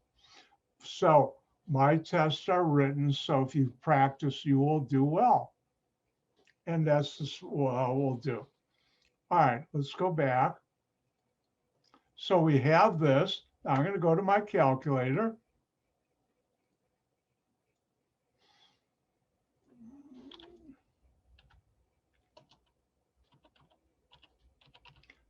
Now, common mistake is students divide each number by 1.8 and then subtract. No, you do the subtraction first.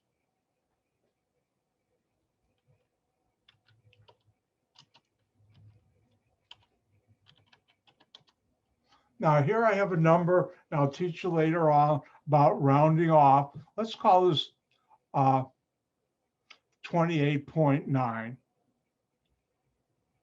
And I'll teach you probably tomorrow about rounding off.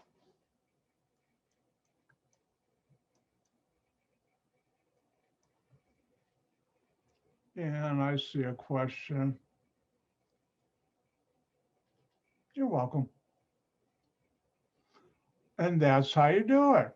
And why don't you try this one?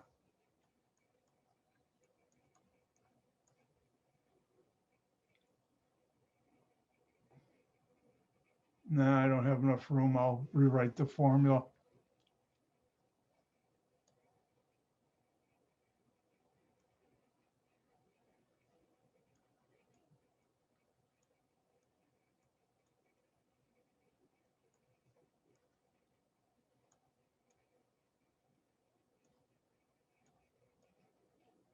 I'm sorry, someone asked to print.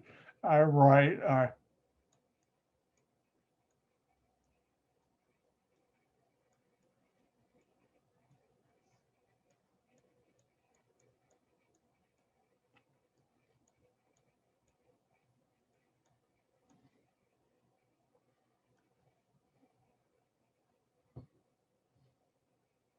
Good news, all my tests are typed or printed, so you don't have to worry about my handwriting. Why don't you try setting this up on your own? What are you being asked to find? What are you given? And then I will give you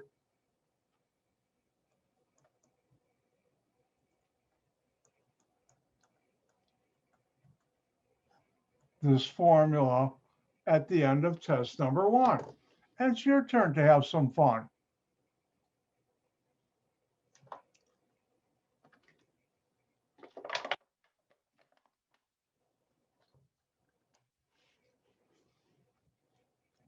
Oops, now you can see the formula.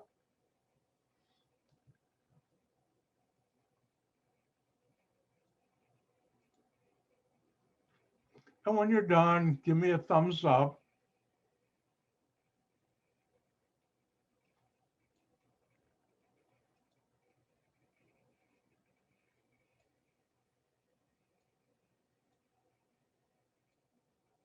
And for those who are done early, please be patient. Try and give everybody time to finish.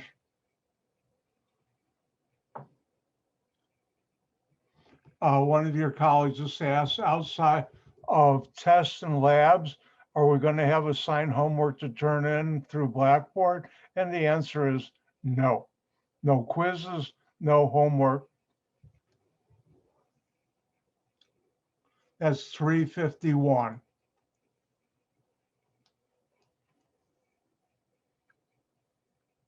I'll rewrite it again. And that's a good question. And if we were in a classroom, you'd ask the same question. You're welcome. Boy, you guys are getting the hang of it. All questions are good questions. Thank you.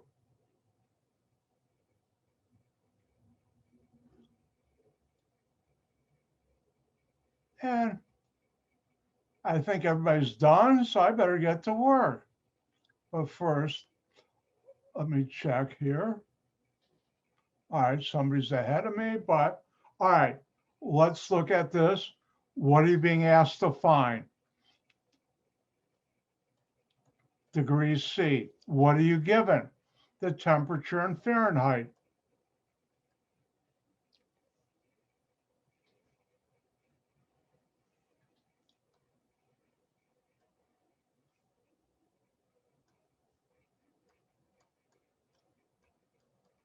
And now, what do you know? Well, I gave it to you. Degrees C equals degrees F minus 32 divided by 1.8. And what's degrees F? Well, you figured it out. So I'm going to put that in there. Yep.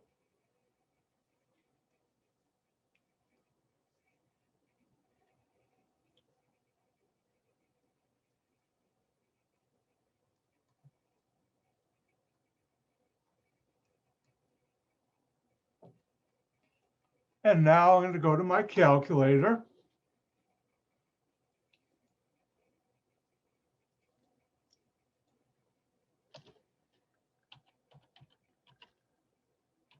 Remember, you do the subtraction first, and I'll round this off to 177, or I could put down 177.2, and I'll just keep it at 177.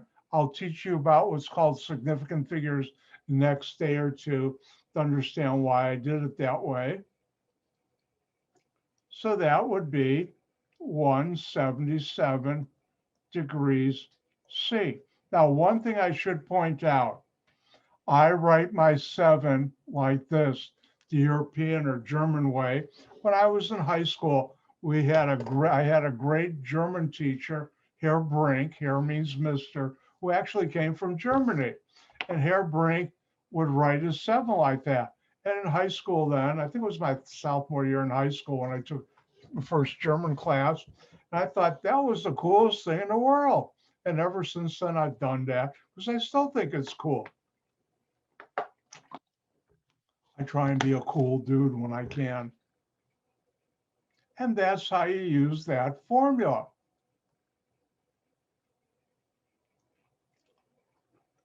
And this also, I have practice problems for this, so you can do this on your own.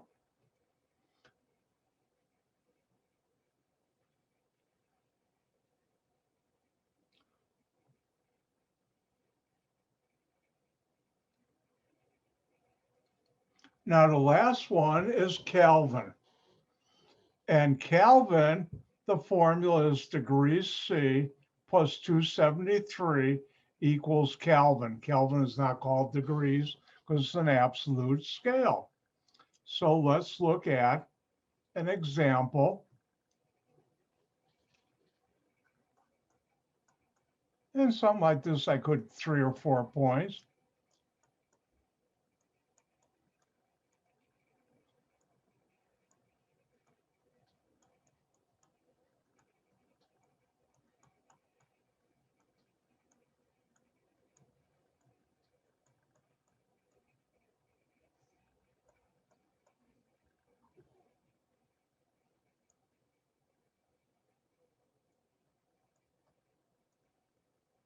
Oops.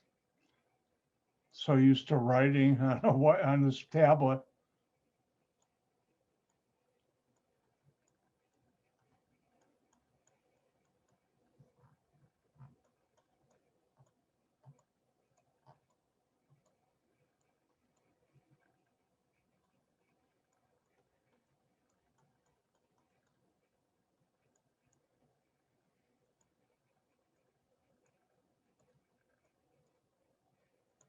So let me read this in case you have trouble. If a gas has a temperature of 111 degrees C, then what is the temperature of the gas in Kelvin? And what are you being asked to find? Kelvin. I see someone asking questions, or maybe they've already done their work and beat me to it.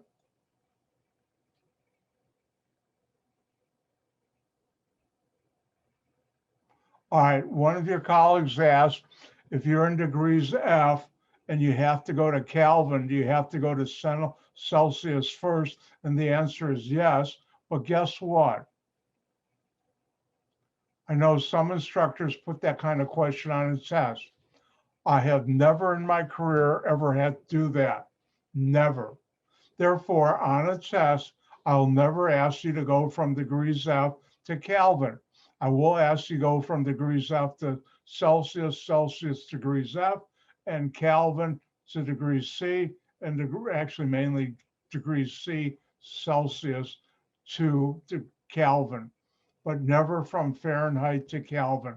I've never done it in all the decades I've been working in chemistry. It's not real world. And I teach my real world stuff. So what are we being asked to,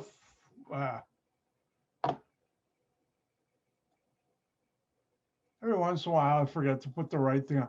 What are we being asked to find? Degrees K, not degrees K, Kelvin. What are we given? The temperature in Celsius. And what do you know? Kelvin equals degrees C plus 273.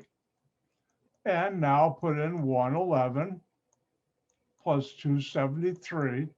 This one I don't need a calculator, but make sure I do it right. And that's how you do it. Now, if I look at the clock, there's a couple things I need to do. And let me do this, because I already closed something out.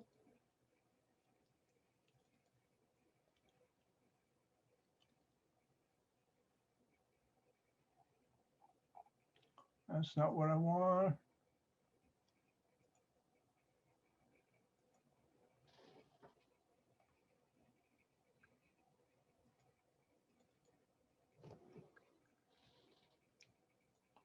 All right, thumbs up, people. You see the syllabus on the screen again?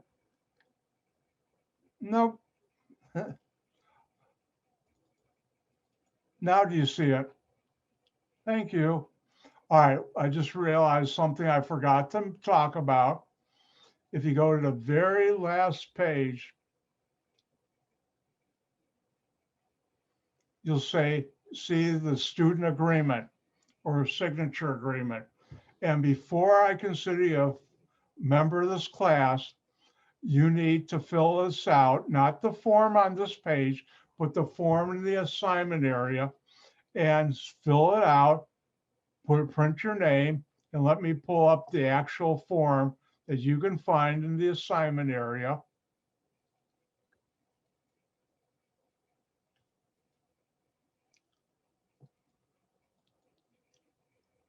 And essentially what it says, and this is a contract between you and me, is you've read the syllabus thoroughly and you understand if you don't abide by the policies, I'll do what's in my syllabus. Now, another thing, because I'm posting my videos on YouTube, because of FERPA rights you have, that's the federal law protecting students' confidentiality.